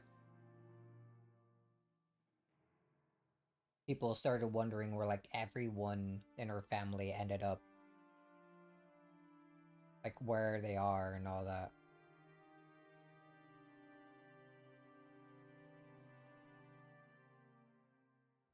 Maybe enough time to, like, maybe move bodies and get rid of evidence and whatnot. To, make it seem like she wasn't involved, but would she also have had enough time on top of that to search for and find that supposedly hidden mansion? Like, yeah, there's a massive fence around it, but even so.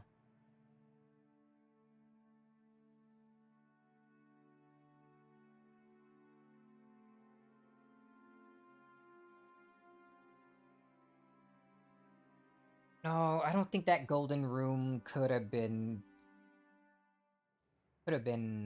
like under that second mansion. Could it? No. Because Rosa eventually figured out where that room was, and they ended up meeting like as Eva was exiting. And it didn't seem like it taken them that much time to go from there back to the Rose Garden and the guest house.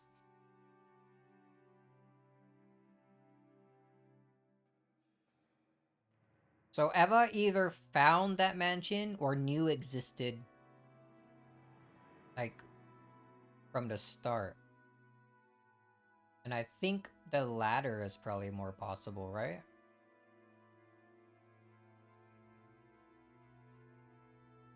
Hmm.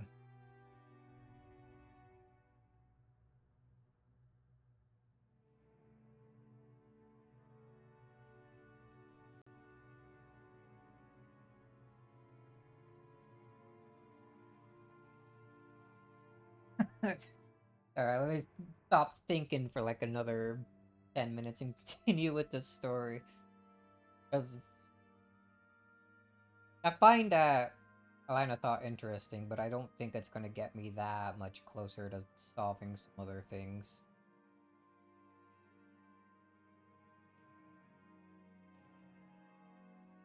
Seems she tried to sell everything of value, even the books kept in the place where she escaped harm in Kuadorian, where they were used for this purpose.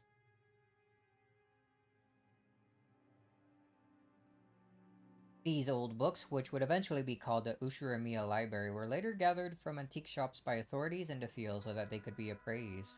Those authorities were astounded. 少なくとも神秘学の見地から言えば、その発見が世界に与えた衝撃は司会文書発見にも匹敵するものでした。Sea scroll. 後ろ宮蔵書には、I な only ん know と of 1000 that from 年 like 以上にもわたる間、 as an そ item の from 存 Binding of 在だけ Isaac. が知られているにもかかわらず、発見されていなかった数々の極めて重要な文献さえ含まれていたからです。Really, the many dreams of the occult, such as those represented by alchemy, always stirred an intense fascination in dilettantists. Dylan. How do you?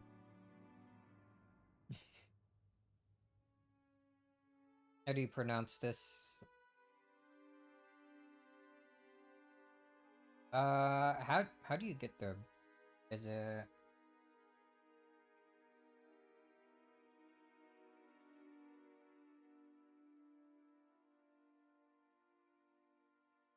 Still.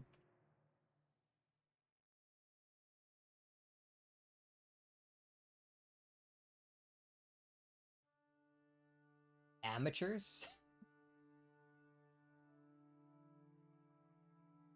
It's Italian for dilettante. Dilettante?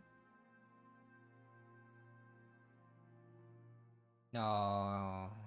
No?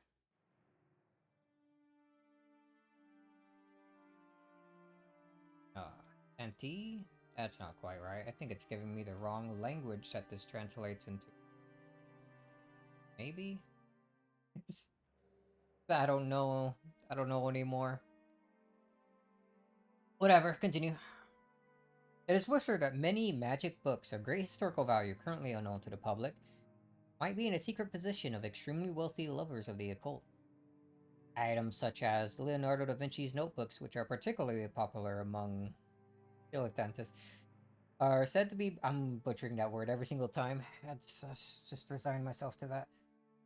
Are said to be prime examples of this. It is said that approximately 5,000 pages of these notebooks currently exist, and that over 10,000 have been lost. But some researchers believe that a large part of this lost portion may be monopolized by certain enthusiasts and members of the extremely rich. Ah, dude, so it's just like antique video game collecting?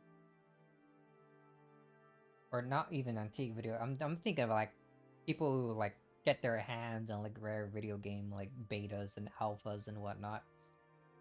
Who only really want it just to have it.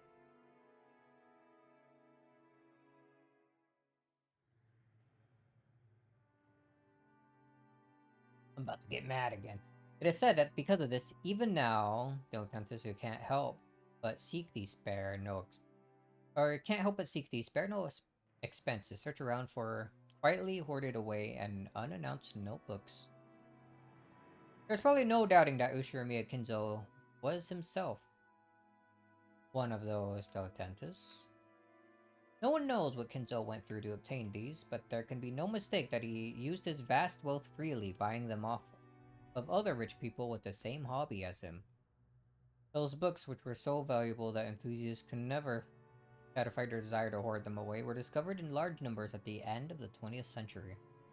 And their release to the public had given the entire world a massive shock. この一件により六軒島の名は全世界に知れ渡ることになります。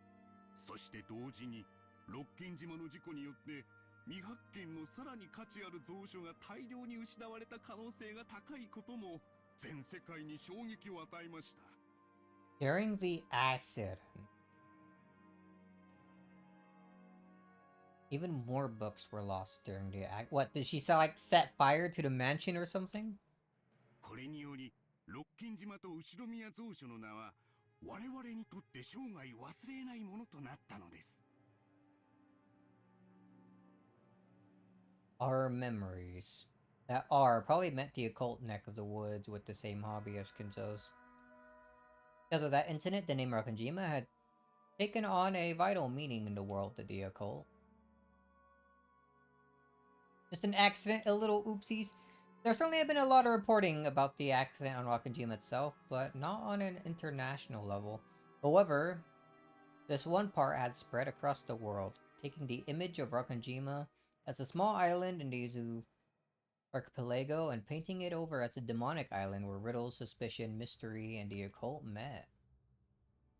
In other words, until Kinzo's library was leaked to the public by Eva, Rakanjima had been merely a nameless island that no one could remember, and certainly not the island of a witch.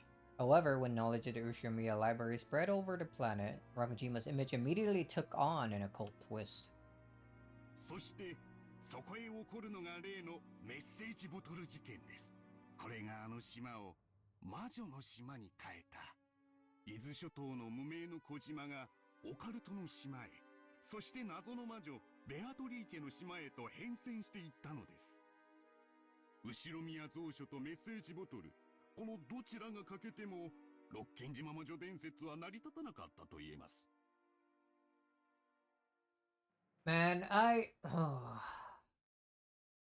this episode this episode is weird. It continues off of the events of episode 3, it feels like 12 years past that. But at the same time, it also has parts of what happened in episode 1's ending in it. Does that mean Eva was the culprit in episode 1 as well?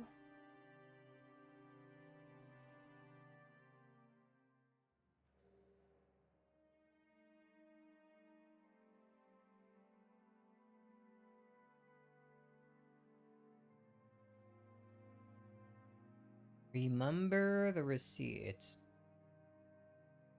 The important information. I'm thinking back to what she told Battler before she returned to her room in episode 1.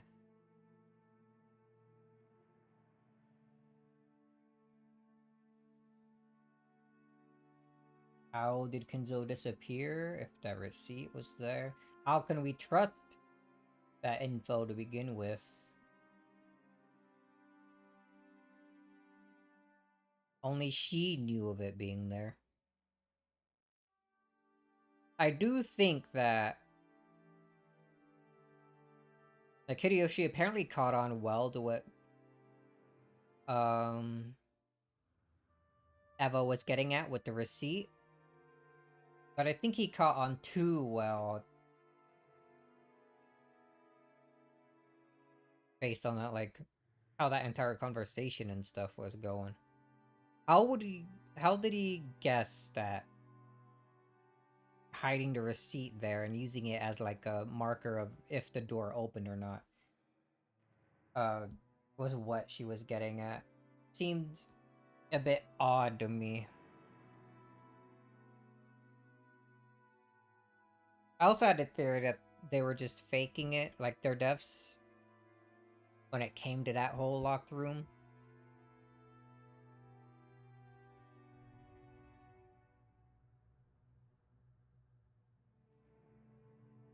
So I guess it could have been her.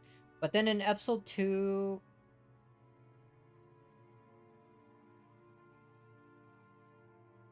Episode 2, she definitely died.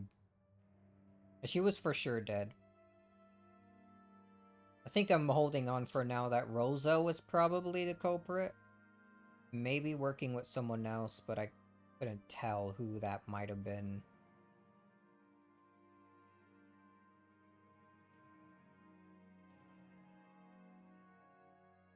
Bree was obviously her. Would they use her again?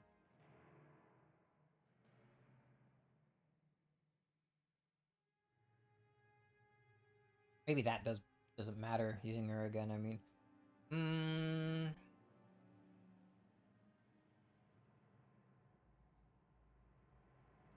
Back to this. It's using the endings of like 3 and 1 together, and it's so confusing to me.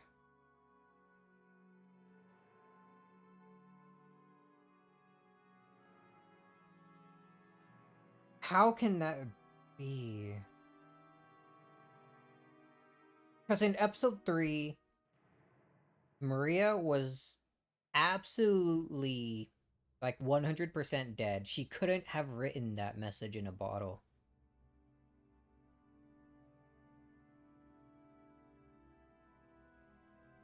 I don't think she would have written it at some point before.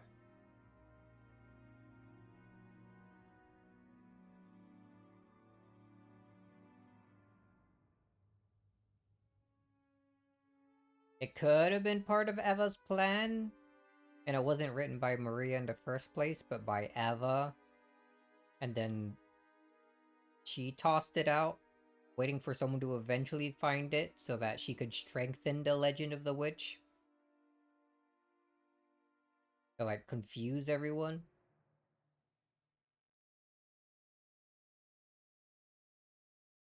I said here that she was in a financial situation because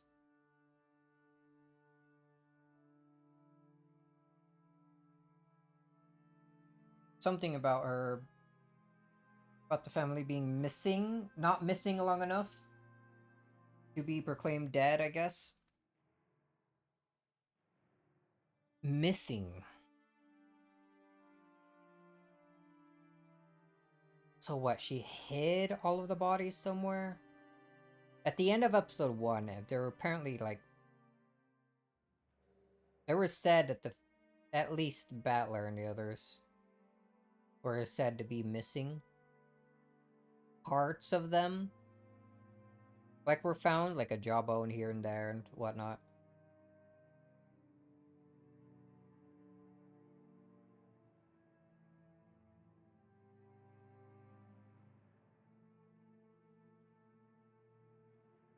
Would Eva have done that? Probably. Like shred up the bodies in some way. Like discard the parts all around.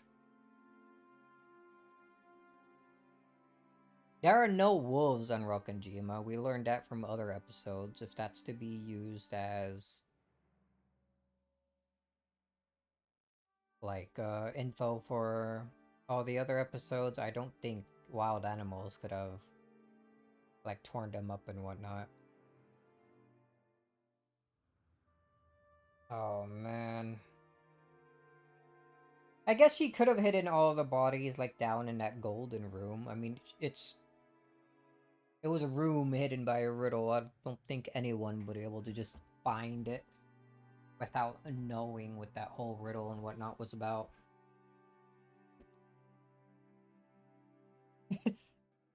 I went back to like theorizing and thinking again because just how weird this like whole conversation is for me right now.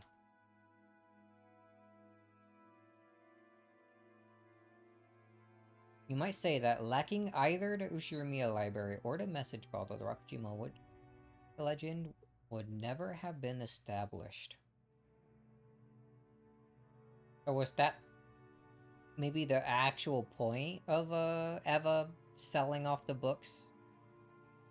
Maybe forging that letter to be as if it's from Maria. Strengthen that like whole legend thing. Keep people confused and from fully labeling her as like a culprit and murder. メッセージボトル。はい。空の瓶に手紙を封印し海に投じるという不特定対象への通信方法です。無人島から SOS を発信するというのが有名ですが、海外の有名推理小説の影響で、自らの死後に真実を告白するという時間差的な遺書としても知られるようになりました。I'm delayed will. 六軒島メッセージボトル事件はまさにこの後者だったのです。近くの島の漁師が拾っていたというやつですね。さようです。式根島の若い漁師が手紙入りのワインボトルを拾っていたことが分かったのです。この若い漁師は興味本位からそれをたまたま保管していました。それが後宮蔵書で六軒島が世界的注目を浴びたため公表したというのです。その漁師による捏造の可能性は？もちろんその可能性も否定できませんでした。Kept it until Rankajima became famous after the sale of the books, huh? ワインボトル内のノート片には後宮家のとある人物の署名がされていました。後宮マリアという少女です。しかし彼女の遺品の肉質から別人の筆跡であることが。Okay, that even confirming that. All right. It was written in a different person's handwriting. 別人の筆跡？さようです。少なくとも少女より達筆で年齢のある人物によって書かれたことは疑いようがないでしょう。彼女の名を語った何者かが執筆した可能性が極めて高かったのです。よってこの時点ではノート編の内容の信憑性は薄いと考えられました。However, later on it was confirmed that a similar message bottle had been recovered from the nearby ocean on the day of the accident by the police in their search for lost articles, and this caused a sensation. A similar message bottle. 警察は現場の状況とボトルの封印状況から捏造の可能性は低く、事故直前の数日以内に投棄したものと判断したようです。また双方の筆跡は一致しました。Handwriting for both matched. これにより漁師の発見したノート片の信憑性が増すこととなりました。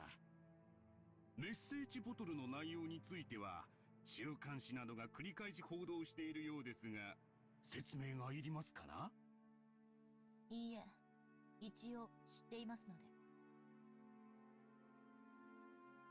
Many scraps of paper had been stuffed into both of the wine bottles. It was an extensive notebook written by someone calling themselves Ushirumi Maria.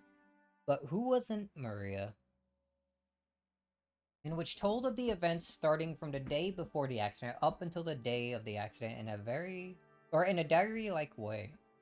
And its contents have been the beginning of the witch's legend serial murder incident, as well as the Golden Witch's Beatrice's puzzle. この奇妙な日記風式には、台風で島に釘付けにされた後宮家の親族たちが魔女復活の儀式に巻き込まれ、次々に不可解な方法で殺されていく様子が記されていました。そして最後に黄金の魔女ベアトリーチェがよみがえり、まるでそれこそが当日の全容であるかのように記されていました。また当時の島の状況についても非常に詳しく描写されており、後宮家に勤務したことがある元の使用人たちは間違いなく内部に詳しい人間が書いたに違いないと証言しました。そのおかしな幻想小説と後宮蔵書以降のオカルトブーム、そして結局は真相は闇の中という3つが合わさり、六軒島の魔女伝説を生み出したと。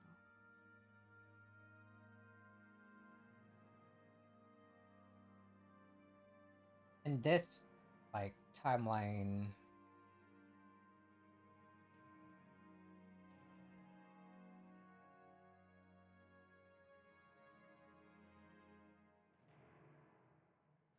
oh, it wasn't written by Maria. Am I right that it probably was written by Eva? But why would she... Would she, rather, even bother doing this? Probably? I remember explaining my reasoning that a bit. But could it have also have been someone else?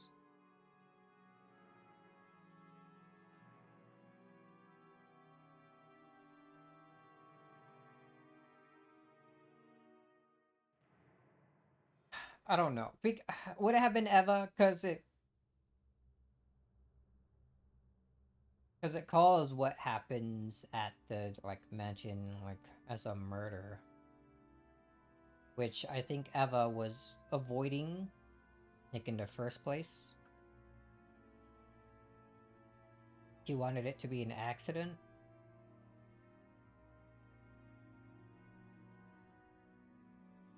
Framed as an accident, rather.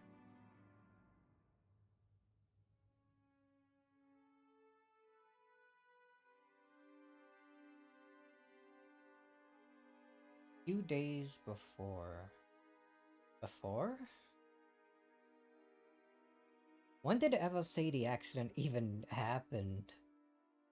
On the day of the conference? Or, like, I guess she would have to say that, because no one would really be on the island any longer than that, right?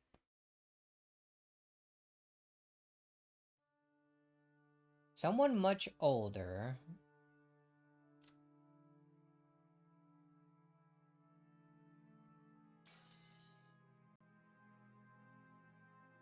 I mean, like, Battler at the very end was shot in the chest and, like, died. Unless he faked it right there at the end and then written the letter, sent it out, and then died. Maria for sure didn't write it. Who else was left at the end?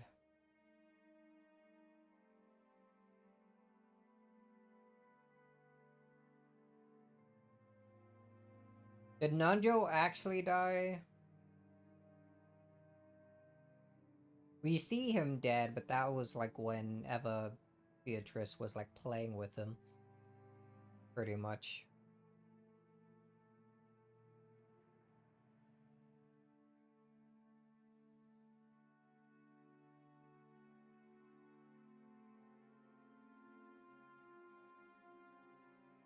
Much older could literally be anyone, yeah.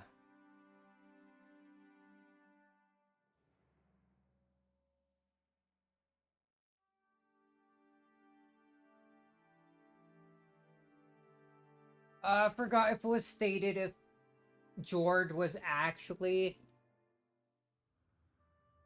Actually, how did George die? Eva for sure wouldn't have done that. She'd gone into a huge, like, freaking spiral downward because George was dead and took everything out on Angie. Did George write the messages? And, like, did he figure out what his mother was doing and was, like,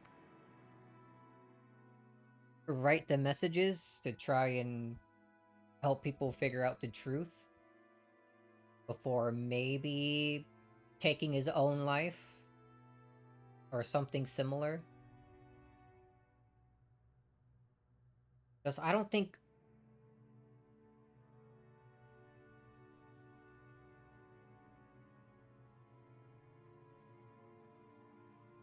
I don't think Hideyoshi or Eva would have killed their own son. If anything, the goal was taking out everyone else except, like, her own family.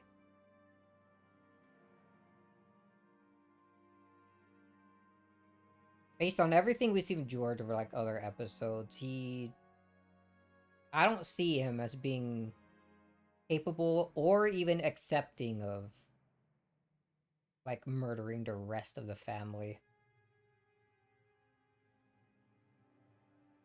He probably would have, I feel like he would have been fully against it if he ever found out.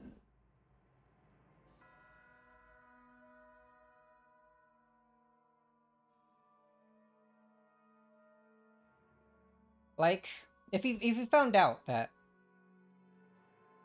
what Eva was doing and that she either killed or was responsible for the death of Shannon,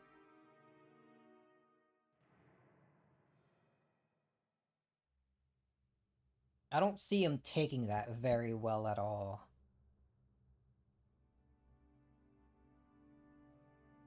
I guess I could easily see him, like, one,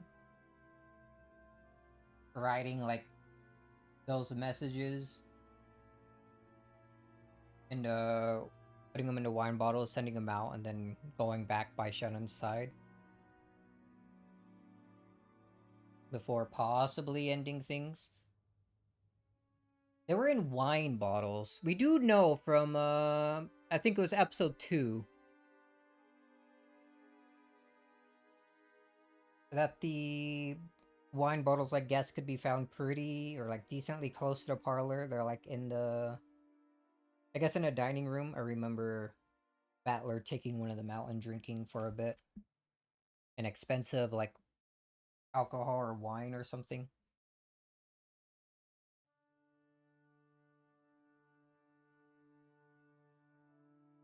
So, saying pretty much there, George wouldn't have needed to go very far to get those.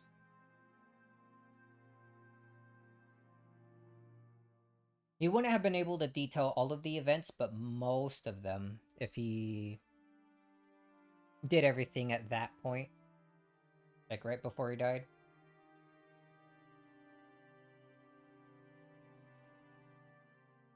I feel like that's pretty likely.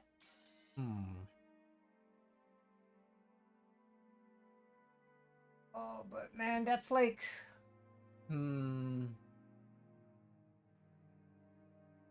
I guess that's going off the assumption that these events are continuing after what happened after episode 3, which I feel like it has to be. There's no way. It's just weird how it's also kind of lines up with episode 1, right? I've been yapping for like another 20 minutes. Oh man.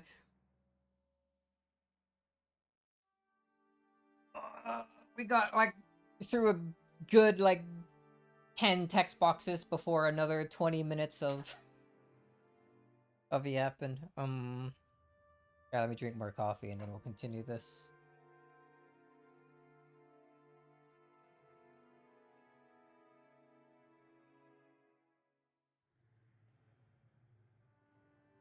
Okay. Her situation on the island time in great detail as the former servant who worked for the Usher family gained testimony that definitely had been written by a human who knew the insides details of the island. So, because of the combination of cult boom from that strange fantasy novel and the Ushiramiya library, as well as the fact that the truth remained shrouded in darkness, the legend of Rokunjima Witch was born. さようです。すでに10年以上が経過した事件ですが、未だに世界のオカルトマニアの関心を集めています。いや、むしろ時間を得て、ますますに深刻化されたと言っていい。上陸禁止になっている六軒島に密かに上陸しようというマニアも未だに多いとか。未だ未発見のメッセージボトルがあるのではないか。そしてあの日、あの島で本当は何があったのか。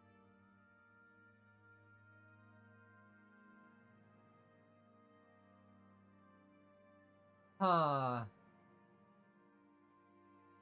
Hold on. I'm thinking back to episode 3 again. The numbers on the door to the parlor.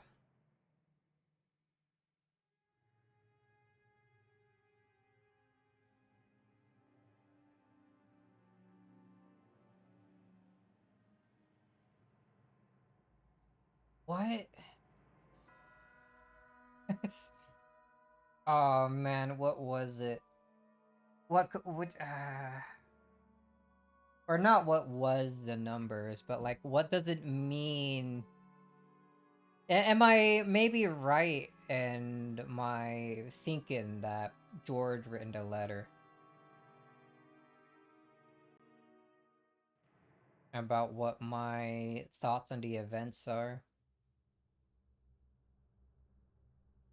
It was said those numbers were written in the same red paint, and not too long before they found them.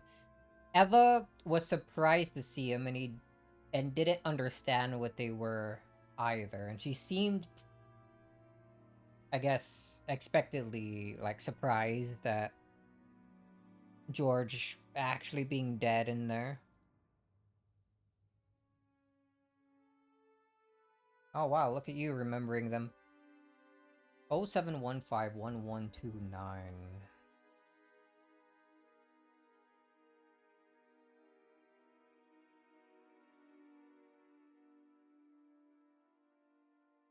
I remember Battler mentioning that 0715 was his birthday, but he couldn't.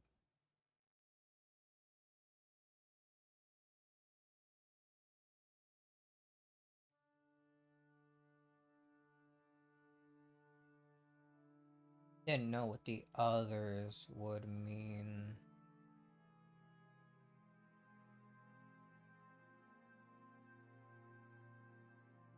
Hmm.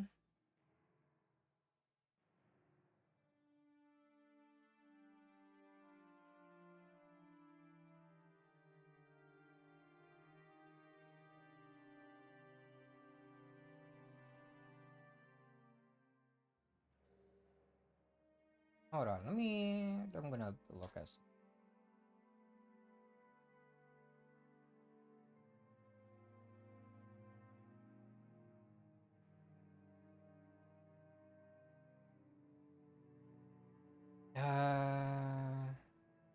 No, that wouldn't make sense.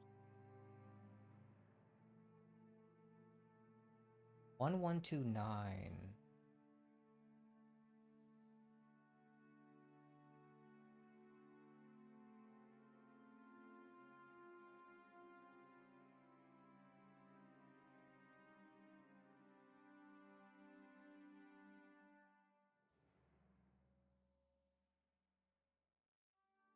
Oh, I'm not googling the number. I was googling a fucking freaking like old phone like numpad with the numbers on it. That definitely doesn't seem to actually line up with anything. I don't see how it would have like at the time period this takes place in either.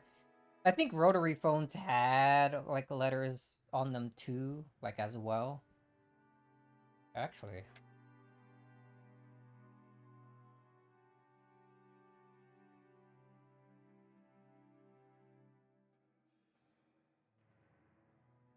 Did they? Am I correct in thinking about that?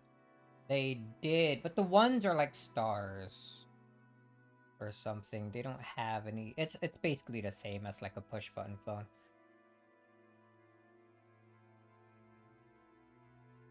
I don't think the one plus like, well, zero also isn't anything.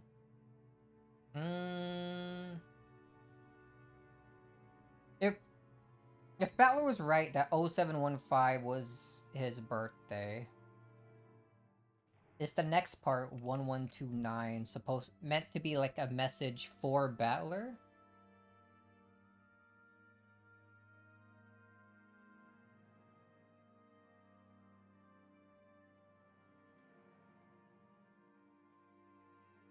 One one two nine. I don't. Hmm. I don't know what that would mean.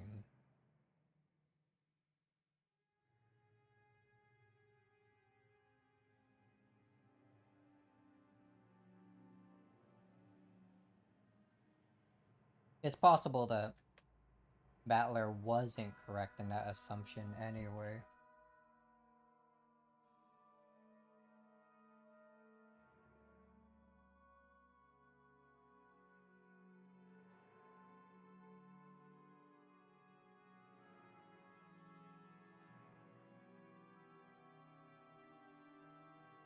What would this be?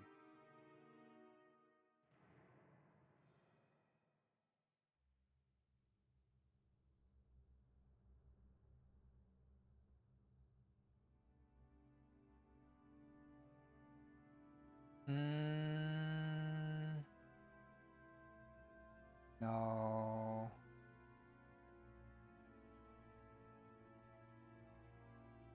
Like I tried putting 171 or 0715 over 1129, see if maybe adding them together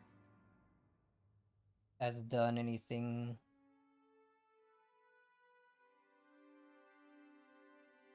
I don't think subtracting anything from them does anything either. What, like 1614? I don't know what that would do. Adding them together, 1831-4. I don't think that does anything.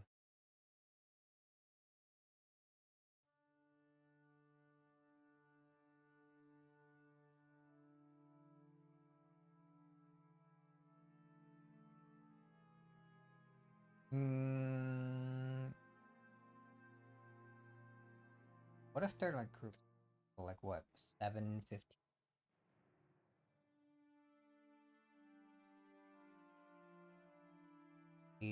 Oh.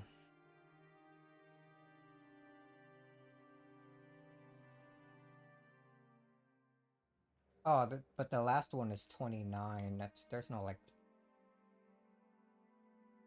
there's no letter that would account for that.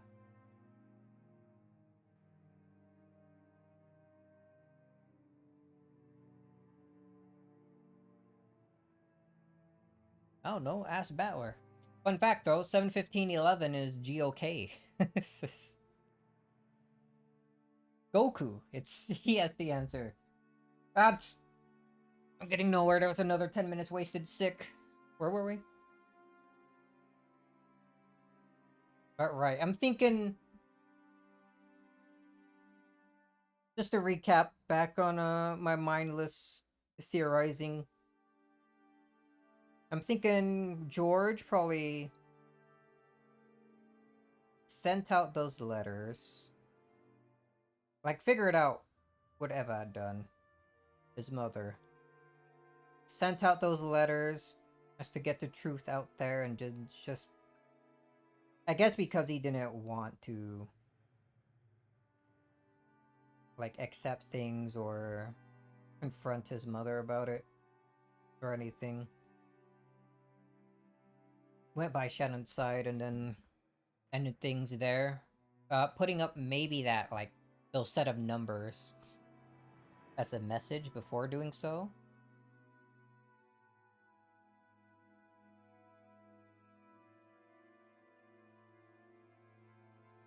think that might line up decently enough.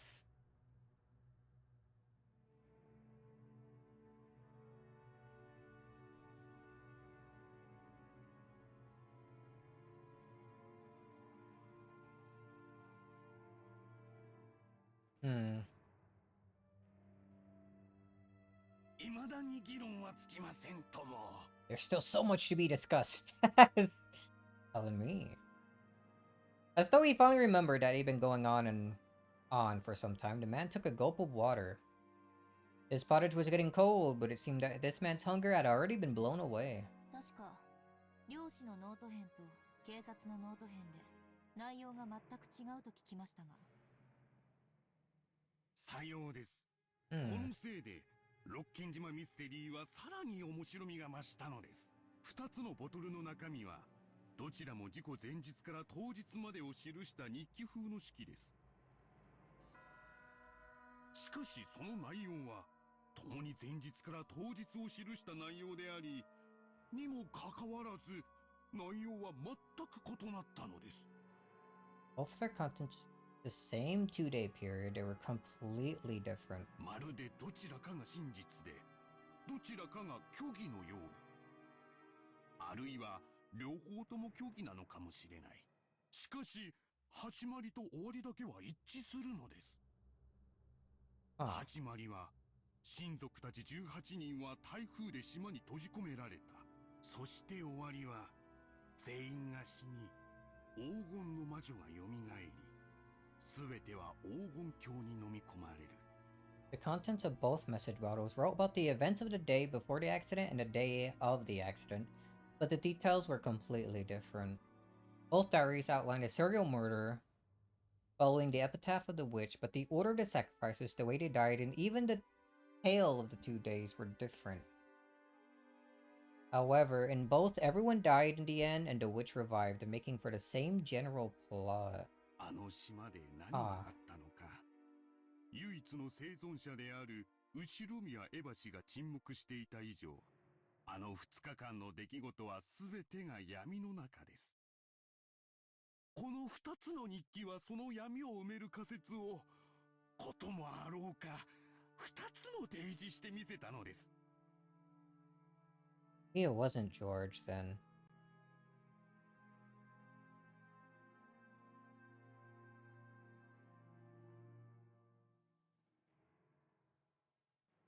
Two sets of events that happened differently.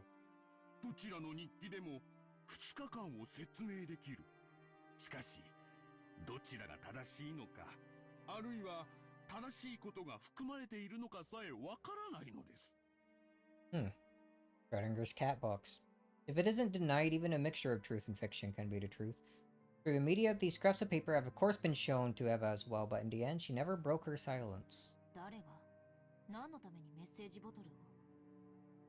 事件10周年特集を組んだ雑誌が以前大々的に取り上げたでしょう。あの仮説が今日では最も支持を集めているようです。しかし面白みには欠ける。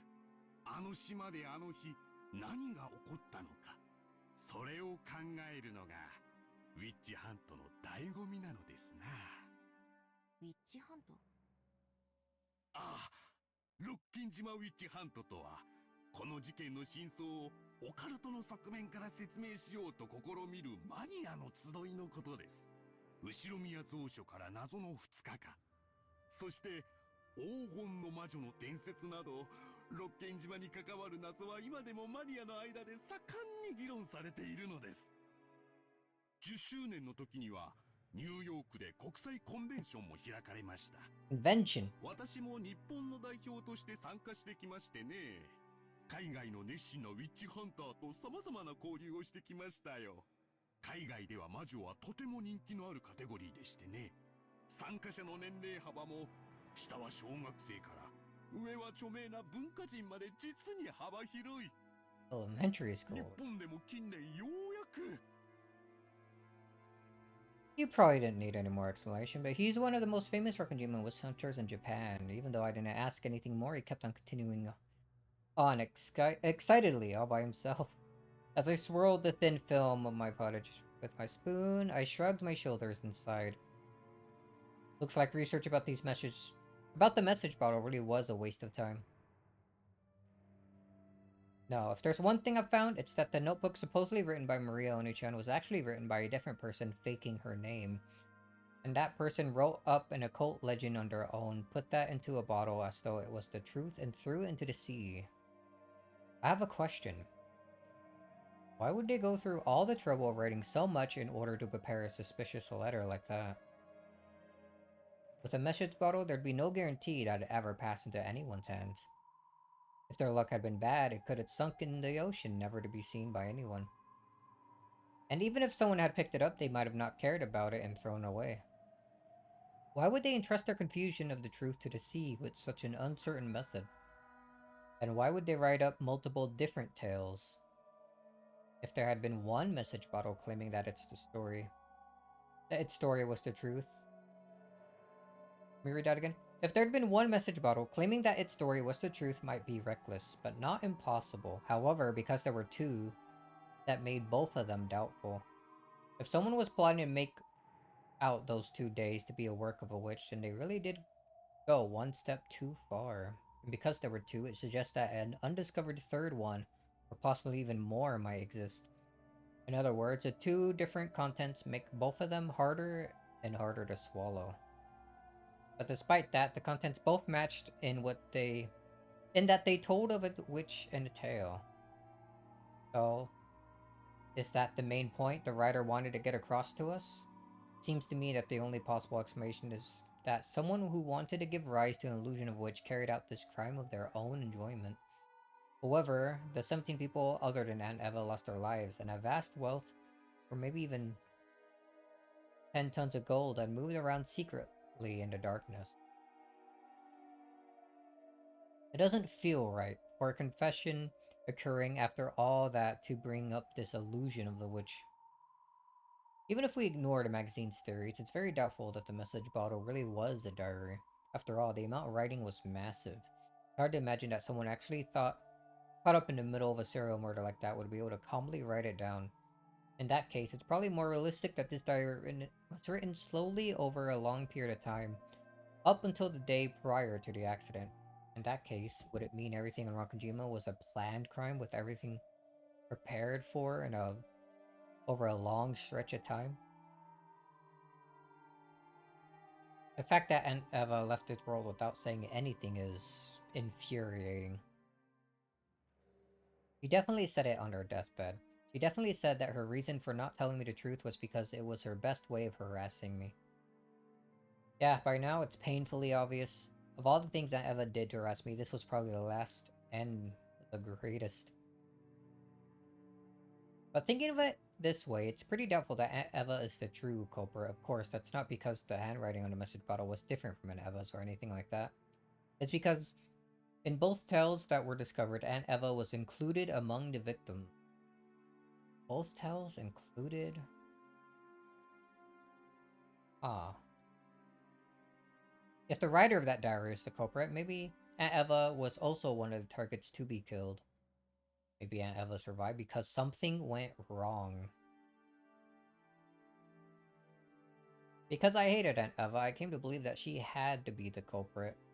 But the existence of the message bottle makes me suspect that the mastermind is far more profound and unknown person than her.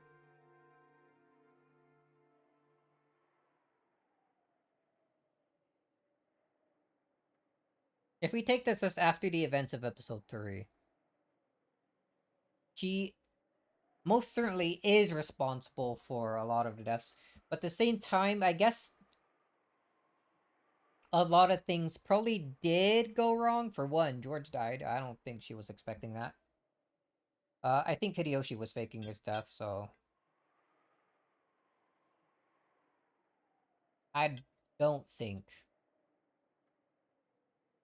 that was faking his death for the first time they found him.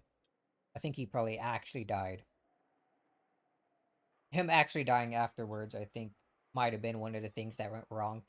The whole, like, closed room scenario, the multiple closed rooms, rather, at the start, Feels like something probably could have gone wrong there. We did get a lot of red truths out of Beatrice at the beginning, where I think it wasn't an accident or a homicide. I'm still holding on to that theory that it was probably what's the word here? Not an accident, but something that happened when they were trying to defend themselves from whoever was killing them. Self-defense.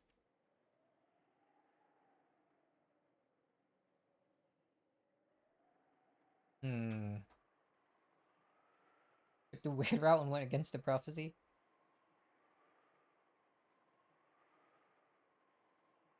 I like how there are apparently people in this world that take either the message bottles as truth, even though Eva died in them.